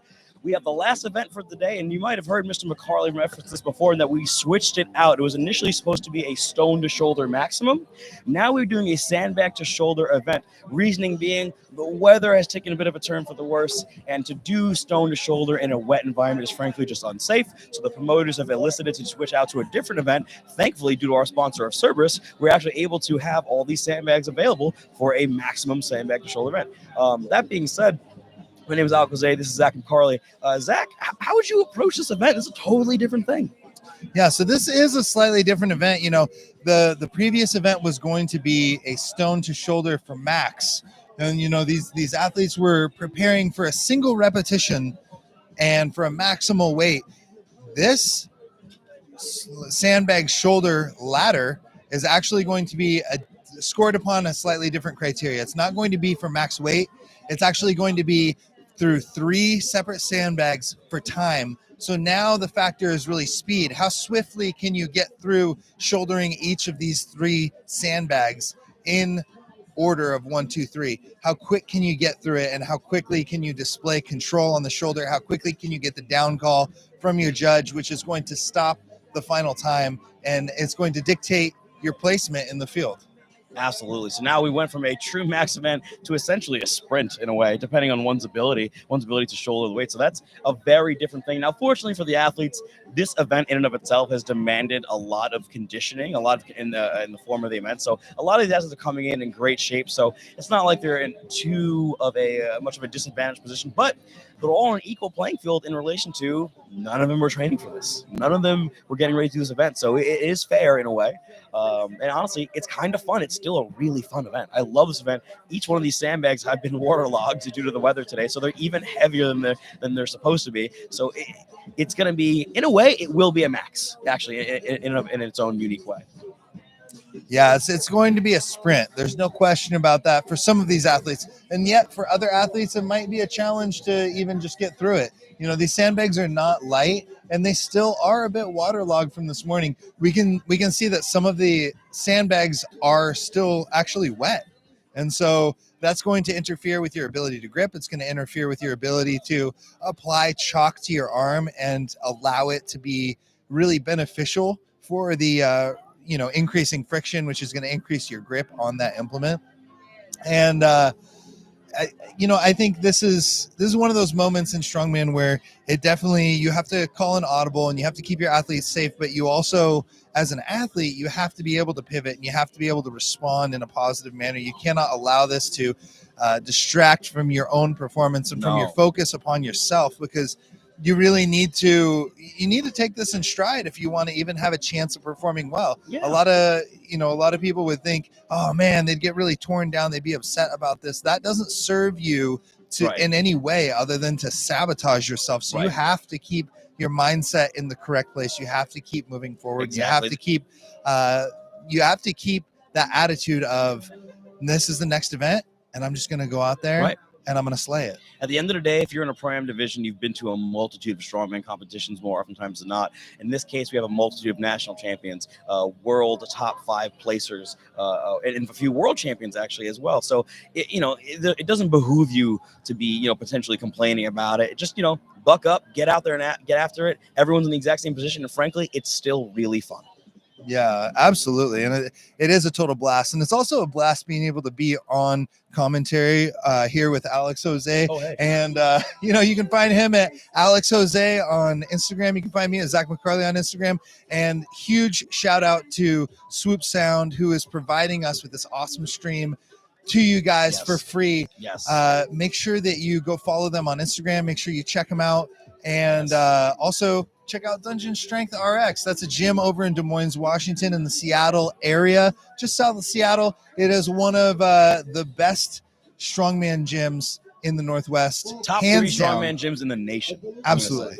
I'll make that bold claim. And Top 3 in the nation. Absolutely. And this is only the beginning for them. Truthfully, I happen to know the owners, and I happen to know that they have some massive plans, and it's definitely not my place to disclose plans, but they are all in on this gym, and they are all in on bringing a world-class level facility to people for the purpose of training in strength sports, be that powerlifting, be that strongman, be that weightlifting, whatever it may be in the iron sports realm. Absolutely. And still, one more huge shout out to Swoop Sound, the only provider of this live stream, making it free for all of you. Now, we have our first heat of athletes out here. We have in lane number 1, Daphne Zhang, in lane number 2, Pauline DePinto, in lane number 3, Andrew Babak, and in lane number 4, Andrew Letty. All right. So we're about to get underway here. This is rather exciting. No one has trained for this event. I cannot emphasize that enough. No one has prepared for this event. This was something that was, that has been called very recently. And so this wasn't even announced when the athletes showed up. Absolutely. Lane number 1 with a successful shoulder, the first athlete to do it. That was very quick.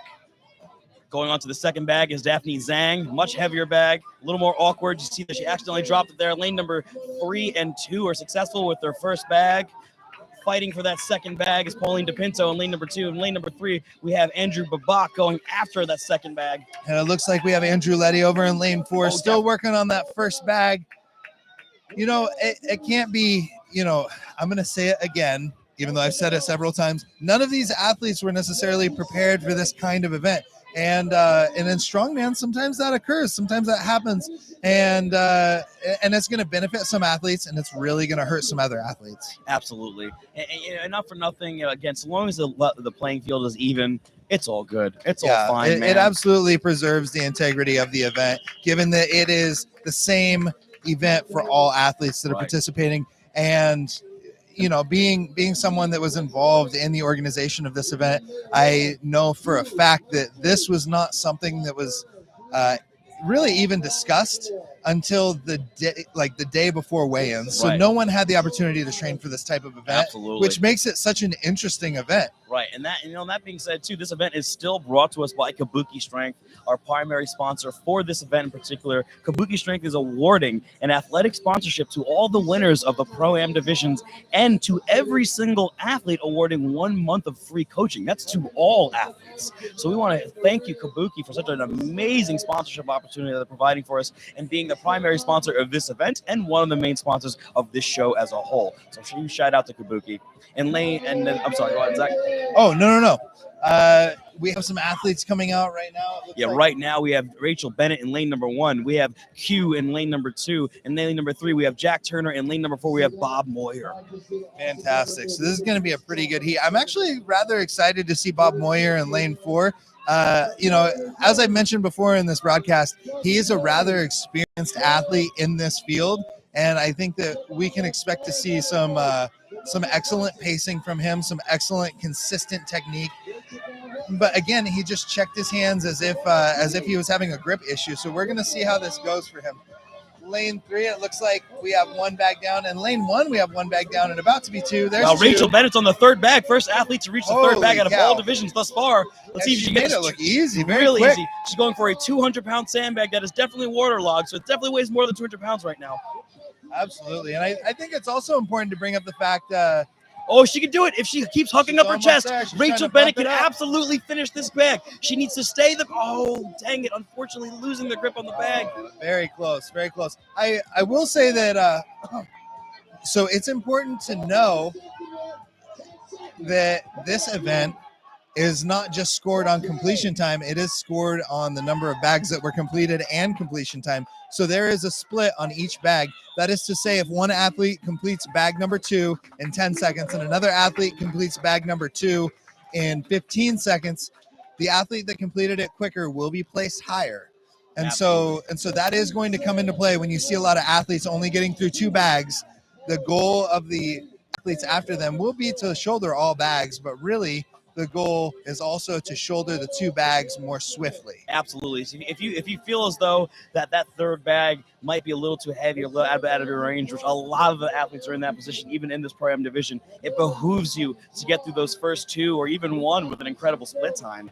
Yeah, absolutely. And I think that we're going to see that coming into play before the end of the divisions here, because these athletes are very aware of where they stand, very aware of what they need to do. They're aware of the point split that they're working with. They know exactly what they have to do by the time they get out there, and they're checking with their judges. You know, when the athletes come out, you can see on screen right now, Lucas Hatton being an excellent judge and letting his athlete know, hey, this is what I need to see from you. I need one hand on the implement. I need you to display control, and then I will give you the down call, and no sooner than that. In this heat here, we have Samantha Ridges in lane 1. We have Poa Henson in lane number 2. We have in lane number 3, we have the gentleman Jack Turner, and Tyler Buxton. And in lane number 4, we have Caleb Perkins.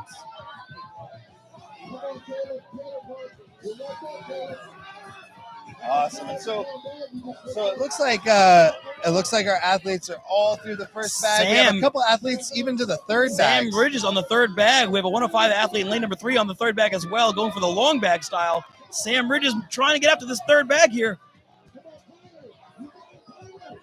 Oh, Sam, if she keeps, she could do this. Oh no! Unfortunately, that was very close, very close. I really thought he was going to get that up there. I thought so too, but in lane number 3 from Mr. Tyler Buxton, we had a finish of all 3 bags. Incredible from the 105 kilo athlete.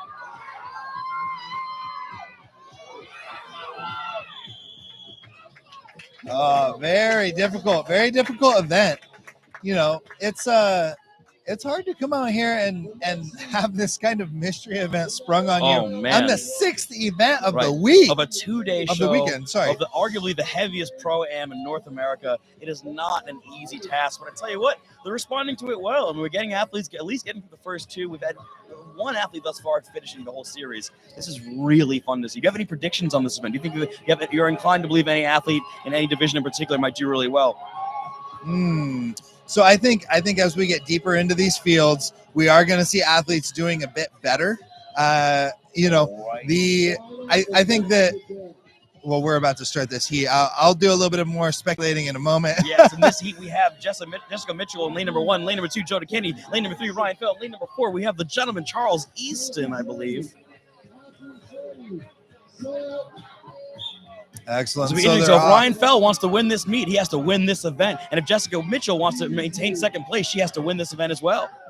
Fantastic. So we have Jody up to the shoulder, and hand is off, and she gets the down call. Oh, Jessica Mitchell misses the 2nd bag, unfortunately, dropping behind her prematurely. Ryan Fell having to fight for that 1st bag for way too long. Everybody is on to the 2nd bag, and it looks like Easton in lane 4 is struggling just a little bit. It seems he's struggling to find the right technique for him. Jessica Mitchell on that 3rd and final bag. Ryan Fell needs this 2nd bag if he wants to maintain a potential to win this show. And I really does seem that the grip is coming into effect here. It seems that the athletes are struggling to hold on to the bag. You know, and it should be said that these are, these have been rained on a bit from this morning's session. There's a lot of weight on them. These athletes gave it everything they got. You know, one of the reasons that we're not really mentioning the weight so much is because even the weight that's labeled on there, if it says 300, it's likely closer to 320 or 330, especially for the heavyweights on that heavier end of the sandbag to shoulder. These are incredibly heavy bags to begin with. Yes. And they've been rained on this afternoon, unfortunately, which makes them heavier. Right. In and of itself, it is a challenging object. It's already made to be hard. That's what it's literally made. And now it's waterlogged. So that was a great performance out of all these athletes. We're waiting for the scores to be updated properly. With that being said, we had a really good performance out of, Jessica Mitchell there. We have our last 82 kilo athlete coming up in this last lane in Aaron Murray. So this will really decide her placings finally for the weekend. Ryan Fell there seemed to have a bit of a lackluster performance with that bag, only getting one bag, I believe. That said, we have Brita Maggard in lane number 2. We have Mr. Taylor T. going in lane number 4. All right, so it looks like we are getting ready to send this event. We have a couple judges indicating that they are all set and ready for the our MC Grant Higo, one of the original OGs of Strength, the Pacific Northwest, Absolutely. to give them the go. All right, so we have in lane number 1, we have the last athlete of the 82 division who's currently in the lead, in Erin Murray. You know, she's going to want to do well in this to kind of solidify her positions in the show. Again, we have Brita Maggard in lane number 2. We have Mr. John Parker, I believe, in lane number 3, and we have Mr. What's his name? Taylor T. Gone in lane number 4. Awesome.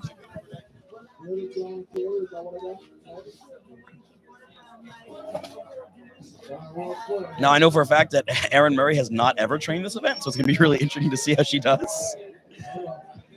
It should be interesting, in fact, and really for all of these athletes. I think a lot of them may have never even touched this event, and I do know for a fact several of the athletes have not touched this event ever. Right, Erin prior with to the first today. bag, with a fast first bag. Let's see if she gets this second bag. With a fast second bag. Very impressive. Let's see how she handles this 200-pound minimum last bag, because, again, it's very likely heavier than that. Very likely 210, 220, possibly even heavier. And it looks like she's got it under control. It looks like she won that event decisively. It looks like Erin decisively won the 82-kilo division. Honestly, huge congrats to her. In fact, I know for a fact she did not train for this show, so it's really cool to see a big win here. In lane number 3, we have Mr. Parker finishing the whole thing. And honestly, Excellent. It looks like that just won him the show. Congrats to Mr. 2, Parker. we also had a finish. We had a finish in lane 2 as well. Oh my goodness. Out of Brita Maggard. I completely I missed that. Our last lane though, lane number 4, Taylor T. Go for that last bag. He can do this. He can do this. That with all of his might. He's fighting it. Oh goodness, no. And just cannot any longer. He was working on that third bag. He's working on finishing out Taylor that was series so and just close. gave it all that he had. Huge congratulations to Erin Murray and Brita Maggard for finishing the series. We had an amazing finish as well from John Parker in lane number 3, and a near completion from lane number 4 from Tyler T. Gone. Really a heroic effort out of Taylor. Taylor rather. Heroic effort out of Taylor there. Congratulations to all 4 of these athletes for really putting it on the line. Extremely close to every athlete finishing that. That was really cool. So as we can see now, the level is kind of increasing, maybe in athleticism. We're more than likely going to see more finishes now, which is really exciting. Yeah, and so now the race begins in some of these larger classes. Again, some of the other classes are actually complete already. Yes, the 82-kilo women's division is complete. The men's 105-kilo division is also complete. Really outstanding performances from all of them. Awesome, and we can bring you a recap after this event on those current placings, and we'll be doing an award ceremony as well after that with the formal placings after all of the score sheets have been double checked and everyone is confirmed to have reported the correct numbers into our score sheets. So we should have Monica Denise Johnson in lane number 2, and in lane number 4 we should have the gentleman Tyler Davis. Monica being in the open class division, open PROAM division for women, and Tyler Davis being in the open class division for PROAM men. Oh, what a fantastic first step for both athletes right around the same time.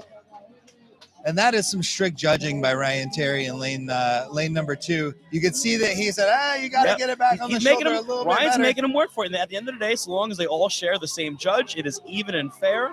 Yep, and so it's preserving that integrity of the event. It's reducing the number of variables that they each face. And it was something that was brought up to the athletes in the rules meeting. It will not be allowed to rest the sandbag on the chest and get a down call. Correct. You have to have it on the shoulder. Now, Monica's on the third and final bag. If she gets this, she's going to put herself in a fantastic position. And so is Mr. Tyler Davis is on the third bag, and he's about to get it because his hand's off here. Let's see if he can get his hands off and little stabilize control. He needs that hand off. And there he it gets is. the finish by Tyler Davis. Monica Johnson fighting for that third bag and just misses it.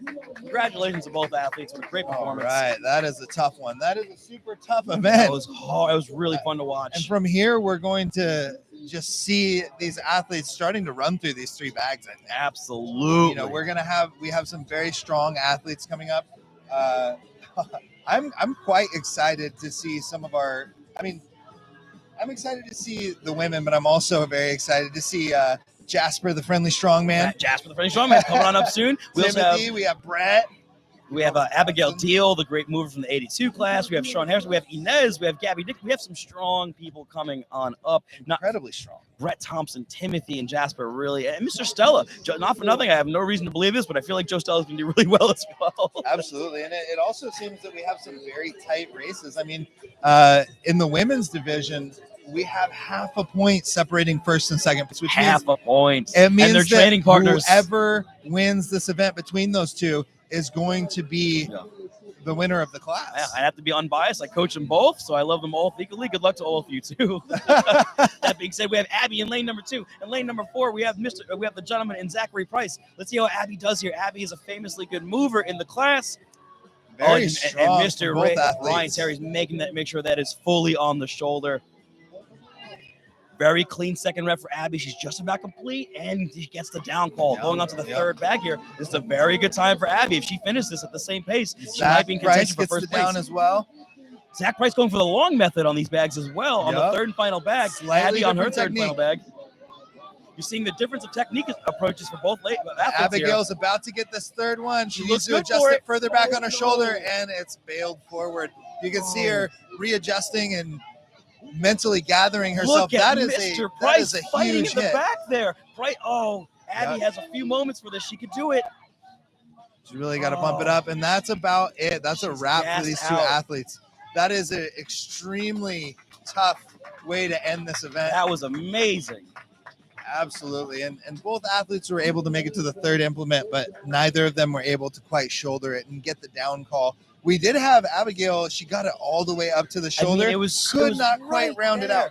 Yeah, she couldn't quite get it right on top of the shoulder. It was all the way on the front deltoid, but it really needs to be on top of the shoulder to get that down call. And you have to have one hand contacting, one hand completely off of it, standing upright. It will not be accepted if you're leaning backwards and it's laying on your chest. Right.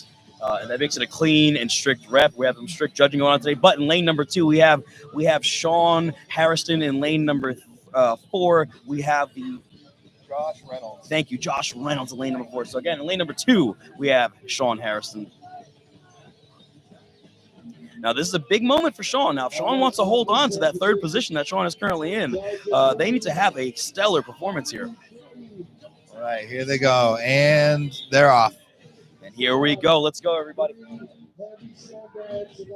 All right, we've got an awesome angle on the camera right there, showing both of the competitors and in Sean line, with one another. Mr. Reynolds with a clean first rep. Sean also with a clean first rep. Shoulder. Yeah, very quick up to the shoulder. They get the down call, and they're moving on to the second bag. They're both on a mission, and wow, Josh I love the technique out of Reynolds right now. That is phenomenal. Josh is absolutely slaying this series.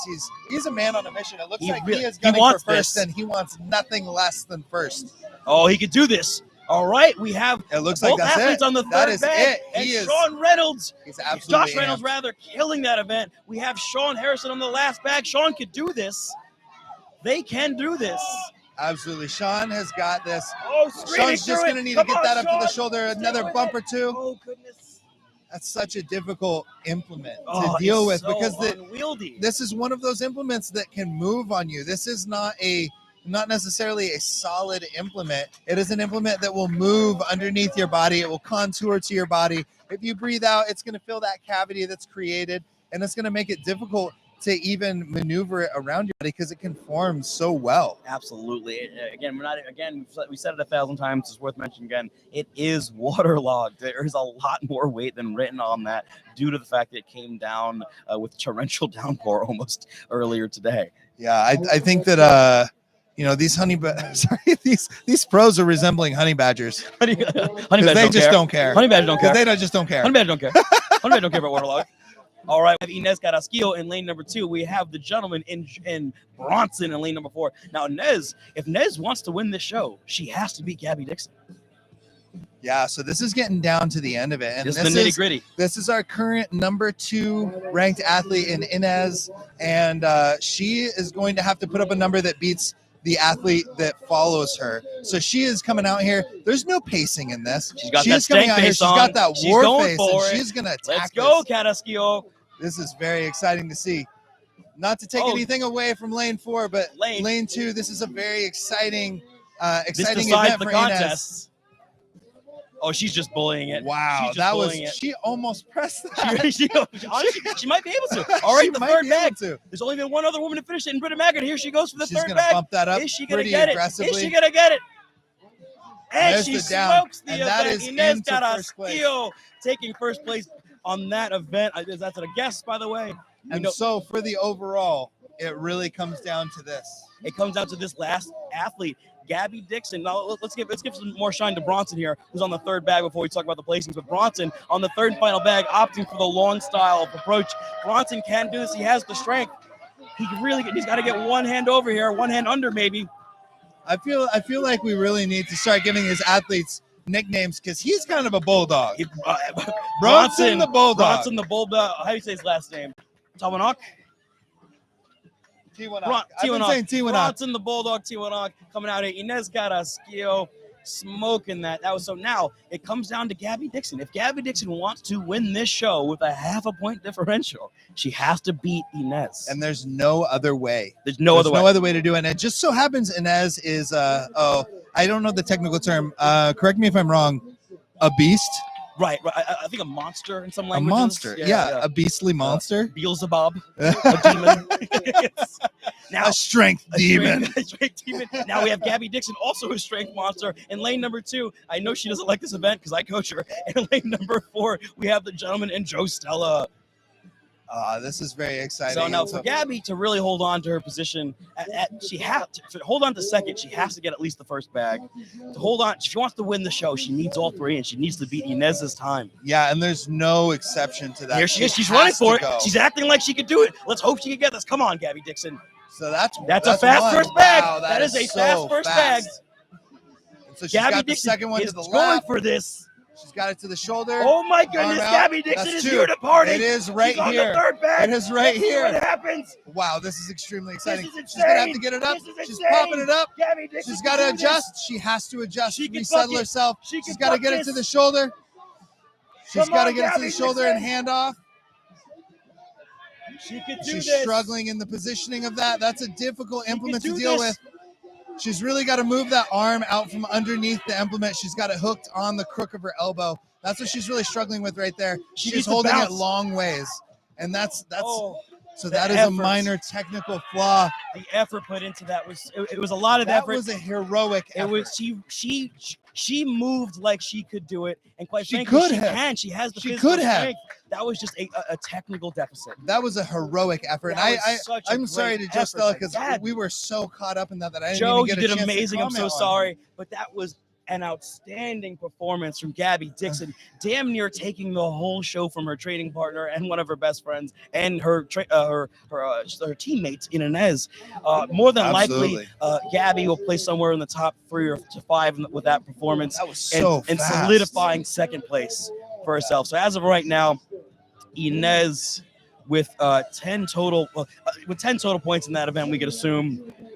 Gabby Dixon, let's see here. So Inez finished in 24 seconds. Gabby Dixon got 2 bags in. Yeah, and we still have 3 athletes to go in the heavyweight division. We've That got is an Jasper, error. the They have an friendly strongman error. up We have here. an error in the scoring. They have Gabby finishing 3 bags. She did not. That is an well, error. We'll have to get that sorted in just a moment, but it Gabby Dixon for sure solidifies second place, though. absolutely in the total. And so we're definitely going to recap that in just a moment. But we got Jasper, the friendly strongman, up right here. Again, Jasper is rocking that wrap on his left thigh because he has a torn hamstring at the moment, and he just comes out here and in ultimate honey badger form, he just don't give a frick. He's checking with his judge. He tossed that straight from his lap to his shoulder and caught it. That was quite impressive. And that's a great technique that he's using. He's stabilizing it. That's a very fast time. He's making this weight look like child's play. Again, everybody, Jasper has a torn hamstring. This man is fighting with everything he's got. He's going for the long style. He's switching styles pretty quickly. Okay, so you felt that wasn't for him. Let's see what he can do here with this longer, the sideways style of approach. He might get one hand under over, similar to a JF Karan approach, and he is. That's exactly what he's doing. He could do this, and Jasper gets it. He's damn near done, He's about and to he's get the done, down. There it is. Jasper. Let's Fantastic. A smile, a fist bump to his judge, and some of the other staff on hand. Notice that big old smile. He is full of smiles. He's full of positivity. I love that man. That would honestly, Jasper, if we could give an award of athlete of the day, athlete of the weekend, spirit of the comp, Jasper absolutely would earn that in my opinion. Jasper, the friendly strong man. Jasper.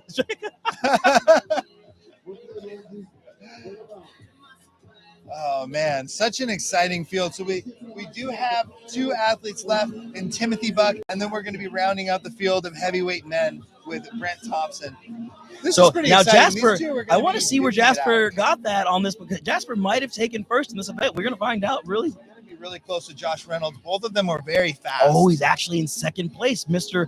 Reynolds still with the first place finish with 33.28 seconds, and Jasper were 47.31. Absolutely. So now we have Tim Buck. Very close. And so actually there could be quite a few points made up right here if either of these athletes fail to complete the first 2 in a very quick method. Wow, that was This is that unbelievable. Was very here. powerful. We have tossed it straight up to his shoulder. This man is just dumb strong. He's rude strong. This man, Wow, and he trucks the shade. He says, "Get out of here." Saw that. Hey, that's one way to throw some shade. Yeah. You know what I'm saying? With the puns. My man's punny. Man, so he is lapping this very strong, feeling he's looking strong, he's feeling strong, he pops him up. And he smokes that event. That is with the fast. battle. That is fast. And I will say that is absolutely a top 2 placement. It has to be. Really has so to far, so far, which guarantees him a top 3 placement. And so at this point, it is looking as though he is going to be in the top 3 of this event, which is going to secure him in the top 2 of the total. Now we still have Brent Thompson to go, and he is a beast. Yeah, again, I mean, listen, if you're top 3, top 4 in this pro-am division, you're quite frankly, you're probably better than most national quality athletes. I'm really excited to see what this gentleman does here in Brent Thompson, because so far the last 2 gentlemen to go have been incredible. So let's see what we got going on here. Absolutely. Okay, so Grant Higa's getting us there, and we're off. Oh, and he's running at these bags. And this is the last athlete in this field. So we have Brent Thompson right here. Easy shoulder. Very swift, very easy. He's moving on to the next one. He knows that he just has to finish all 3 of these in a reasonable time, and he wins the contest. He has a small point margin at this time. I believe he had a 6-point margin coming into this event. So he knows that he just needs to stay close to the next closest person. And if he finishes 3 in a respectable time, that is good enough. Anything within the top 4, top 5 here, he's just fine. And I think it's exactly what he's about to do. But let's see. We have one more bag for Brent Thompson. He can do this. He's really got to pop this up to really secure that first place position. And it's fighting him a little bit. Oh, Mr. that Thompson, is going to be a huge detrimental issue. This is interesting now. That definitely made this very interesting. This changes things. The athlete's okay. He opted to stop now. We're gonna see where these points lie. Yeah, so it looks like it may have shifted on a favorable way. He had to dump it. He's gonna take a quick seat. All right, so that is a wrap on the competition side. It looks like he completed 2 of the 3 implements, and it looks like that's going to place him at the very highest 4th place in the event. But we will see how swiftly he finished those first 2 implements. We had a couple people finish those first 2 really quickly, like Joe Stella finishing the first 2 in 14.91 seconds. So let's see his placing now. This is interesting because he had a lead, but wait a second, he took 7th. Does that change the overall standings? No, he kept it by a single point. Wow, that was so incredibly close. And we're going to confirm the score. Yeah, we will. We can absolutely confirm. These points will be confirmed. And I guess at this point, it would be a good time for us to go through a recap of the whole show. Kind of talk about unpack this show. Talk about what happened, and we'll definitely lead into the awards ceremony after all these scores have been double checked by our scorekeepers. All right. So let's start off with the lightest women's category within the PROAM divisions in the 82 kilo weight class. Rounding out the day in first place, we have Erin Murray with 26.5 total points. Really great performance. And honestly, just miss consistent. There wasn't a single event outside of that truck pull, which she took outside of the top. Actually, no, in the truck pull, she took 3rd. So she didn't take less than third third place in any event. 26.5 points for Aaron. Really fantastic performance. In second place, we have Jessica Mitchell, the current national champion on the amateur side, really showing that, you know, she belongs here. She very much is one of the best 82-kilo women in the country, taking 21.5 points. And in third place, we have Samantha Ridge, the novice athlete. Only is it true that this? How many contests has she done? This might be her second show ever. Getting is going third at a on? pro-am. If there were just a few more athletes, she would have gotten a pro card today. If there's only, I believe, just one more, she would have gotten a pro card today. Wow. So wow. It's Very impressive. So I'm going to go ahead and say this. Samantha Ridge is a pro-level athlete, regardless if she gets the card or not. No question. Massive congratulations to the top three athletes again, being Erin Murray, number 1, Jessica Mitchell, number 2, and Samantha Ridge in number 3. Absolutely. And then rounding out the field, we have Rachel Bennett and Daphne Zhang. Yes, Rachel Bennett with 12 total points, Daphne Zhang with 10 total points. You know, Daphne Zhang being a former national second place athlete at nationals. She took second place at the Arnold as well in the 64-kilo class. She's an international class athlete. And then Rachel Bennett, who took second, I believe, in the 2020 nationals. You know, again, we have multiple national champions. If you're not a national champion in this group, you podiumed at nationals, except for Samantha Ridge, who was her second show ever. So yeah, with that exception. Right, with that one exception, everyone's a champion or on the podium somewhere. Exactly. Phenomenal out of our middleweight women. Now going into our open women, you want to detail that for us here, Zach? Yeah, so in first place, we have Inez. You have to say it one more time. Castillo. There you go. Good Hey, I Nailed even it. got the roll. Hey, Castillo. nice. All right, Inez Castillo with 50 points total. And in second place, we have Gabby Dixon coming in with 48.5 points. So that is only 1.5 points difference. Right. So close. That is incredibly close in a field of, you know, when we're talking about 50 points throughout a contest for that first place, 1.5 points is really not a lot. Yeah, no, that's a tiny bobble. Minor error. Yeah, that's a tiny bobble. That's maybe dropping the yoke yesterday time. Yeah. Oh, you know, a small stumble. It is, you know, it's a bobble with the sandbag like we saw. It was a small technical flaw right there. She had on those first two, she could have won the show. Absolutely. So that was very swift. It was so fun to watch. That was really cool. No, that was a very competitive class. Extremely impressive. And then we have Sean Hairston. I believe Hairston, yep. Okay, cool. The screen's a little shiny for me right now with 36.5 points, rounding out the top 3 of that field. And then we have Brita Maggard and Abigail Deal. We have Monica Denise, Jody Kennedy, Poa Henson, Pauline DePinto, and Q. Q. And our girl Q. Yep. And, you know, shout out to all those athletes. This is a tough field, and that field's deep. That's honestly, without bias, I think I could confidently say, in terms of all the Pro-Am divisions here, I think that might be the most stacked. It might be the most talent stacked. It's super deep. You have deep, multiple national champions, and multiple so top many 5 placers at World's Strongest Woman in multiple categories, and you have multiple perennial Arnold podium athletes. Like, this is a ridiculously stacked field. It is a ridiculously stacked field. And then, you know, in addition to that, it's not just like stacked 5 deep, 6 deep. We have a ton of athletes in that division. We have 10 athletes. And it's one of those, you know, when you're competing at this level, it's not just that you are, you know, it's not just that you need to be a rounded athlete. You know, one small bobble can push you all the way down to the bottom of that leaderboard and take you completely off the podium. Yeah, I mean, Gabby Dixon and Inez got a skill. It was a hair. It was like a hair's edge of between them. Like, they were so close to besting each other, and just Nez happened to come out on top on the she needed the last event win. Yeah, and not to take anything away from the other athletes, but those two were a sizable margin in front of the other the rest of the field. Third place is 36.5, second place 48.5, first place 50, and fourth place Brita Maggard with outstanding performance 31 points, and an honorable mention on Abigail Deal with 30.5 points. So I mean, it was a really strong show for the Pro-Am women's division. Absolutely. So going into the Pro-Am men's, Zach, you want to give us the breakdown here? Absolutely. So in first place, we have John Parker with 22 points. And then in second place, we have Tyler Buxton with 19.5 points. So we're looking at a 2.5 point difference right there in a field of 5. That's a notable lead. At the end of the day, that is pretty comfortable. It's a comfortable lead. Yeah, we'll call it a comfortable lead. Nothing excessive but that's a comfortable first place. And then in third place, we have Jack Turner with 18 points. Well, And we have shared third. Yeah, it's actually a tie for third place, and we have Ryan Fell with 18 points as well.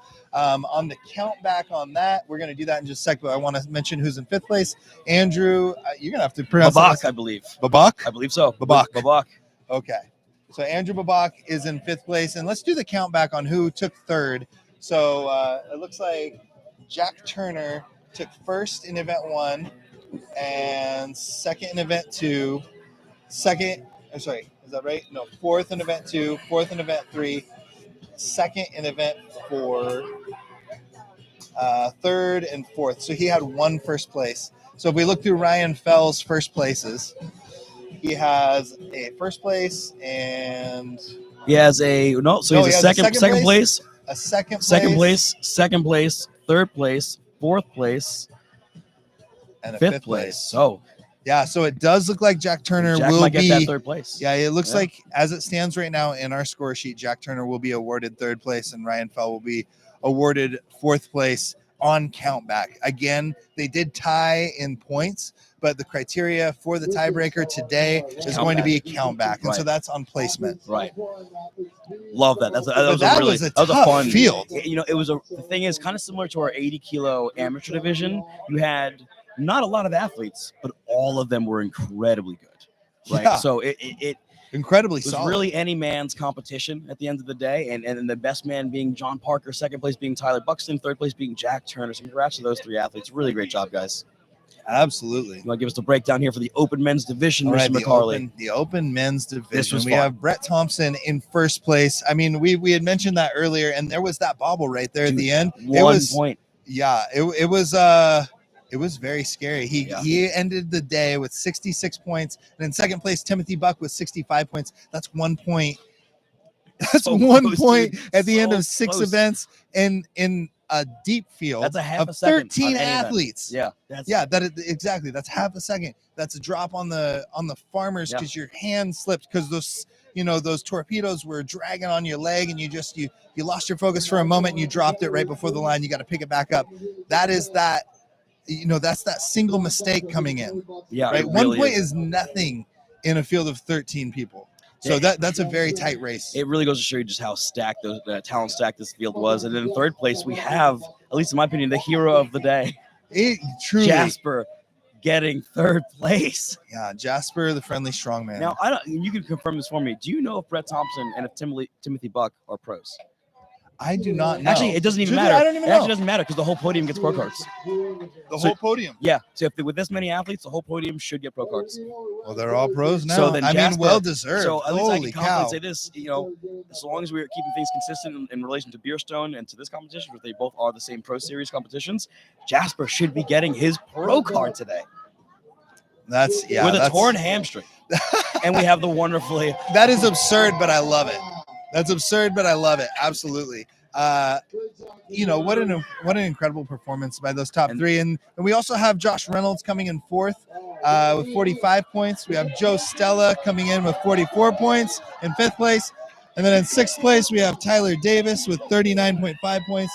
In seventh place is Zachary Price with 38.5 points.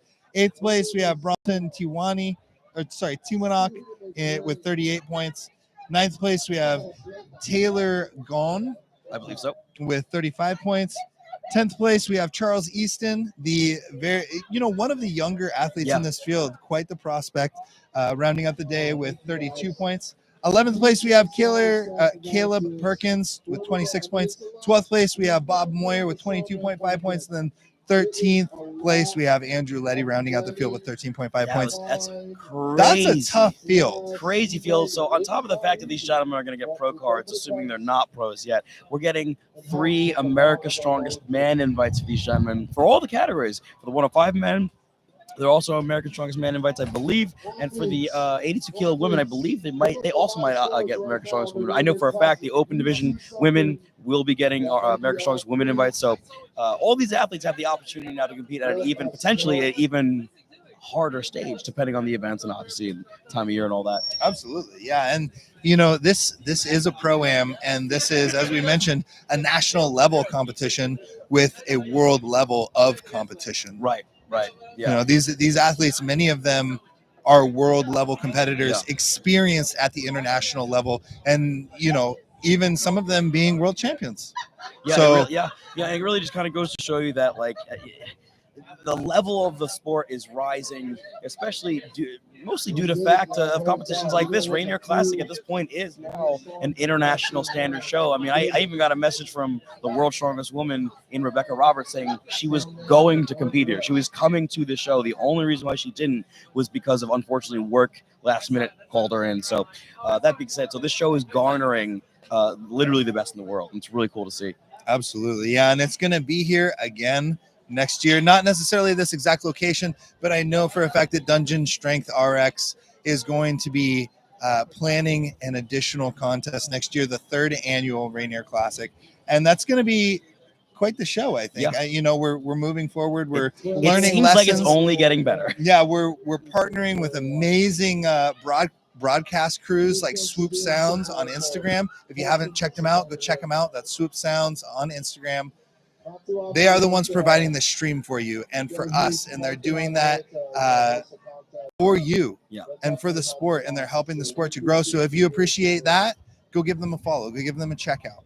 Yeah, and that being said, guys, before we close out this cast here, thanks again so much for the event sponsor in Kabuki Strength. Absolutely. Kabuki making this very possible, giving a free month of coaching to all of the athletes, and on top of it, a athletic sponsorship to all the winners of the PROAM division. Absolutely, and I think that we could.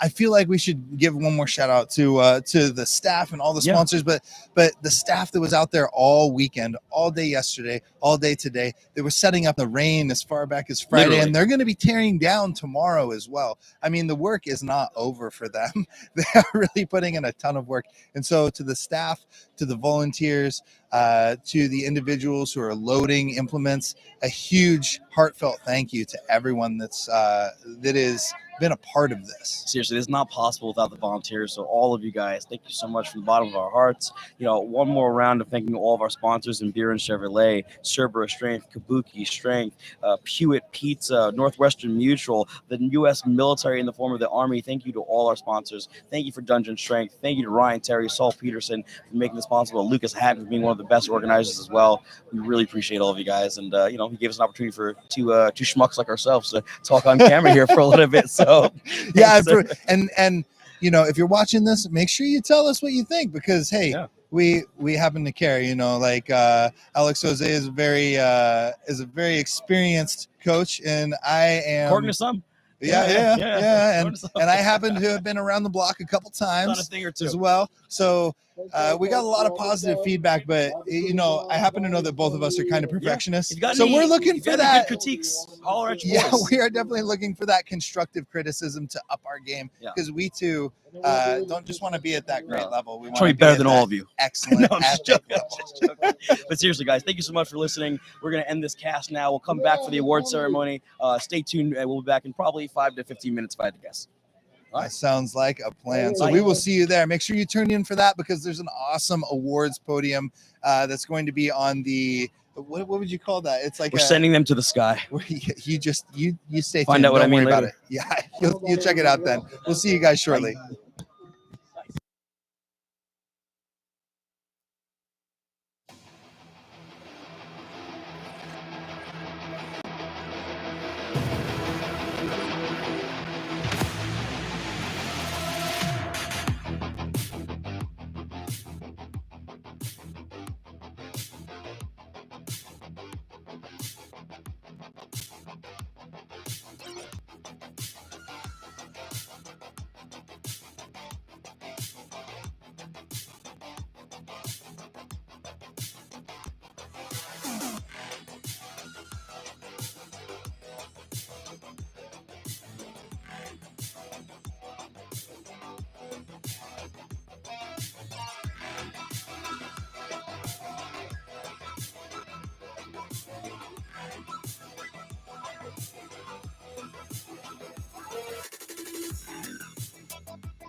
All right, everyone. We are doing our award ceremony now. Let's get a shot of that. Aaron Murray winning $1,500 and first place and a Kabuki sponsorship in winning the show.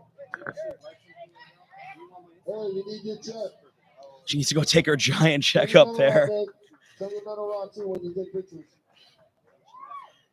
All these athletes getting raised in these, I don't even know what I would call this thing, forklift-like apparatus, getting hoisted into the sky for their efforts of strength. Good. All right, these ladies again. Aaron Murray in first place, Samantha Ridges in third, and Jessica Mitchell in second place. This is fantastic and slightly scary how high they are for this award ceremony. Aaron Murray winning $1,500 and a sponsorship from Kabuki Strength. A really fun and creative way to have a award ceremony in this hoisted position that they're in. Zach, in all the times that you've podiumed at a show, have you ever been hoisted in the air for your podium? I have never been hoisted in the air for my podium, and that is rather unfortunate. Are you it super seems jelly? like, yeah, I'm extremely jelly right now. It's this is brilliant, and I think that it might be it was probably one of the promoters' ideas. I believe it's Ryan Terry that probably came up with this. Yep. I think that that's amazing from a presentation standpoint. It's rad. It's so cool. No, absolutely awesome. And just to repeat there for the podium for the middleweight pro-am divisions, Aaron Murray taking first place and getting $1,500 for her efforts and a sponsorship from Kabuki, an athlete sponsorship. That is so cool. Yeah, absolutely. Now we have our Pro-Am Open coming on up. What a dynamic fight that was. You want to talk to us a little bit about that Pro-Am ladies? The Pro-Am ladies, they it was quite the fight today. Very much so. so. It was very exciting. This was arguably the most exciting of the classes. I'm super biased, but I am going to agree with you, and that it was so much fun. It was absolutely down to the wire. Yeah. There's no question about that. Yeah. And what Zach's referring to is going into the last event, Gabby Dixon had upset taking the lead. So she was winning going into the last event, and Inez had to absolutely win the event to win the show, or at least beat Gabby. Yeah, and it was down to the very last implement for the very last athlete, because Gabby, in fact, did go after Inez. And Gabby she shouldered the two sandbags very swiftly, popped the third one up very swiftly, and then got it caught in the crook of her arm. It looked like a small technical error, but that kind of small technical error can cost you the entire shouldering of that implement. Yeah, and in that circumstance, it did cost her that. Cost her that win, and ultimately here, even see Sean Harrison, this person taking third place with just a very consistent performance. And Sean, not for nothing, was injured after day one. Sean really hurt themselves on, I believe it was finishing one of the yoke runs. Really kind of hurt their back, and now still came back into day two, put enough consistent performances to knock a few individuals off from third and fourth, and took it for themselves. So that was really cool to see Sean do that. Yeah, absolutely. To be able to climb back from that kind of issue is you have to have not just physical strength, but mental strength Absolutely, and Sean really displayed that. And keep in mind, everybody, Sean is the current national champion for the amateur divisions. Sean now is proven to themselves that they belong here. And we have Gabby Dixon taking second place, earning $4,000 for That's second fantastic. place. It's so cool. Very well earned. And isn't that amazing that these kind of opportunities are available to these athletes now? It's extremely exciting. It's an exciting time to be in the sport of strongman and involved in the sport of strongman. Yes. To be able to award these athletes thousands of dollars, for this level of competition and for this level of performance, because you know what? These athletes have deserved this for quite some time. And now it is high time that they get this kind of award. They get this kind of support. It's getting to the point where athletes, are near the point where they can make a living doing this. So exciting. A living. So, I mean, I know for, Gabby Dixon just took second place at another Pro-Am, took second to Inez again. So she, so far she's at $8,000 for the year in prizes. Inez winning both shows, took $8,000 in both. So Inez at $14,000, I believe, actually $7,000 from both in prize money. She has got to be so hungry.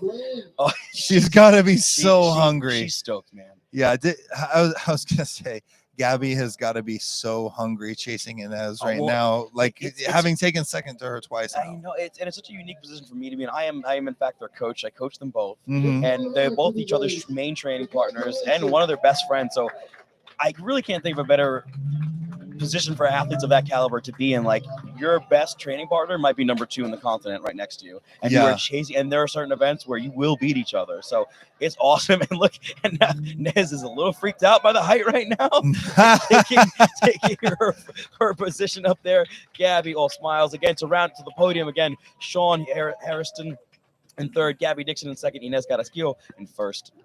Fantastic. All right, and we got all our athletes up on the podium right there. Let's get a view of this camera shot here of these athletes on the podium. Oh, excellent. We got a little flex going on from the athletes. Fantastic. That's such a cool image, man. That is so That is cool. amazing. Yeah, that is fantastic. Getting lowered now to their ideal safety. This is the last grip event of right. the day. This is the tiebreaker. Just so you guys. Yeah. Hold on to the railing. It's kind of shaky. There's a lot of wind here today. Yeah. So it was rainy earlier. It might be kind of slick. Yeah, Godspeed. So that was again. So Sean Harrison in third, Gabby Dixon in second by just a point and a half, and Inez Carrasquillo taking the dub, taking that win today in first place. Now, next up, we have our men's 105 division, something close to your heart. Absolutely. Yeah. Okay, middleweight men coming on up. Formerly known as lightweight men, but there's been some shifting around. At least they're called middleweight men now, because I'll tell you what, when I was competing quite a bit, explaining to people that my 240-pound body was a lightweight was very, people would just look at me, their eyes would glass over, because I'd say, yeah, I'm a lightweight, 105 kilo. And they're like, well, that's like, that's usually a light heavyweight. What does that even mean? Is their first question. What's kilos? Right. And then I'm like, 231 pounds. And they're like, that's lightweight. And I'm like, yeah, that's lightweight. In this sport, when you have 450-pound behemoths of human beings running around with 1,200 pounds on their back swiftly. And so it looks like for third place, we have Jack Turner. And for second place, we have Tyler Buxton, who was just announced. I'm going to wait for Grant Higa to announce first place. But it should be noted that all 3 of these athletes get their nationals invite, and the first place athlete actually gets an Arnold invite as well. Oh, interesting. So, and that's mostly due to the fact that there were not enough men signed up in the PROAM division. So what the goal was for a pro card or pro cards to be given out for this division. Basically, this ended up being essentially a platinum plus show in a way, but really these are pro level athletes, regardless of the invites, and quite frankly, they deserve it. So, really fantastic performance out of all 3 of these athletes. Absolutely. Okay, so first place is John Parker, as just announced by Grant Higa. This is a pretty strong field. Could you explain a little bit more to the people at home about the pro cards, about maybe the benefits of that, or about why some of these athletes did not get a pro card and what it would have taken for them to get a pro card, because they are performing at a pro level. Right. Yeah. And without getting too much in the weeds, some individuals love the idea of pro cards, some individuals don't. But the point of it in this case, especially within North America and those that participate in Strongman Corporation, it essentially creates a barrier of talent pools. One talent pool being that individuals who have proven themselves to be consistent and those who podium at national level or beyond shows. And then there's the amateur divisions where athletes who have yet to podium at these national level or beyond shows. In this case, this would be a pro level show. However, there wasn't enough participants signed up. That does not mean the caliber of athlete was not pro in caliber. Gotcha. And so how many more athletes would have been needed to push that? So I believe they have 5 athletes. I think they just needed 6. Wow. They just need 1 more. I should have just signed up and Honestly, it zeroed. would have been really rad if you did. Oh, man. Honestly, we both could have signed up. We both just could have signed up. Go out there. We'll come. it. Yo, man, we would just like tap in, tap out kind of it'd be thing. rad. Hey, maybe some plans for next year. Yeah. We got a lot of flack for that, but it could have been possible. You could be ripping into me as I'm out there performing, and then I'll split it around. Yeah, exactly. It'll be awesome. It'll be hilarious. Oh boy. All right. So looks like we're getting all set up for next weight class, which is the heavyweight open, or sorry, the men's open, also known as the heavyweight men. Yep. All right. And so all of the top 3, this is a very interesting result. All of the top 3 in this contest were amateurs. That's amazing. How does that make you feel? I love that, and that's the benefit of having a pro-am. That Jasper getting his pro card. Let's go. That is the benefit of this. That is the benefit of having these type of shows, because it goes to show there are freaks out there that aren't pros that will show up to a show like this and beat the people that are pros. Absolutely. I had to turn off my mic and give a holler because Jasper, the friendly strongman, love that man. I do love that man.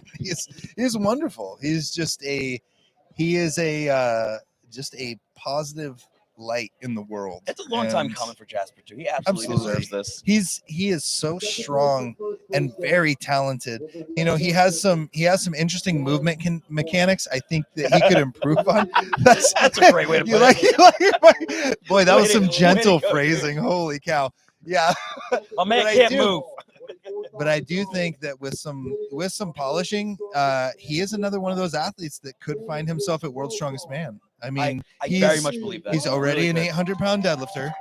He is, with a torn hamstring, taking third here. Winning moving medleys with a torn hamstring. Yeah, like he is an absolute monster. And if he could polish up some of those movement patterns, polish up some of his technique on these event movements, there's no question in my mind that he would be, a podium guy at ASM and a future World's Strongest Man competitor at the very least. Absolutely. And in second place here, we have Timothy Buck, with just a brutally consistent performance this entire weekend. Absolutely. Yeah. And very impressive. Very, very impressive.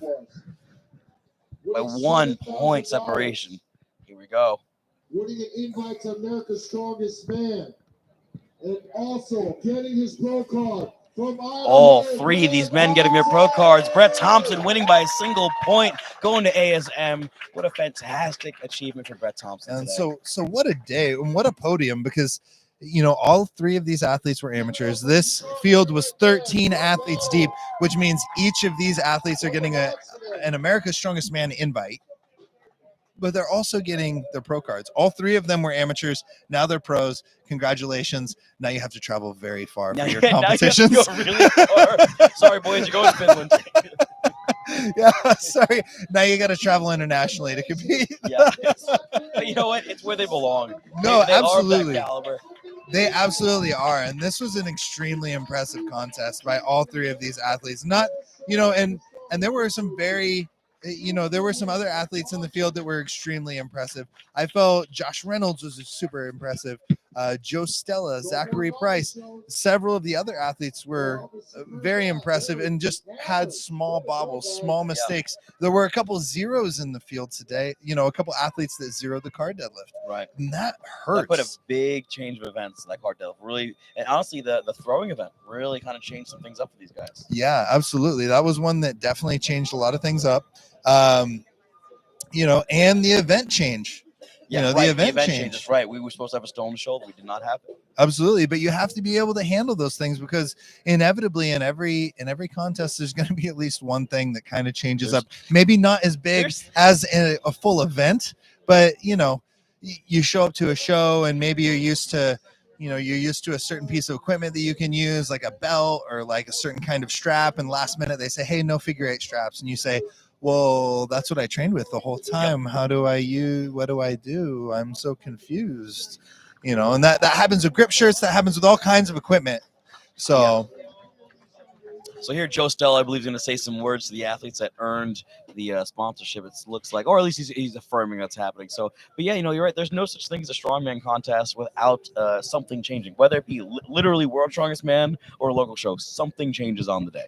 absolutely, yeah, and that's just an inevitability because the show has to go on. I mean, this is one of those sports that we don't get rained out. We don't have the luxury of having a stadium that we're just, oh, you know, it's just lightly drizzling. We're gonna pull the, you know, we better pull the tarp over the dirt because we don't want mud. Like, grow up, bro. Yeah, it like is what it get is. the, you know.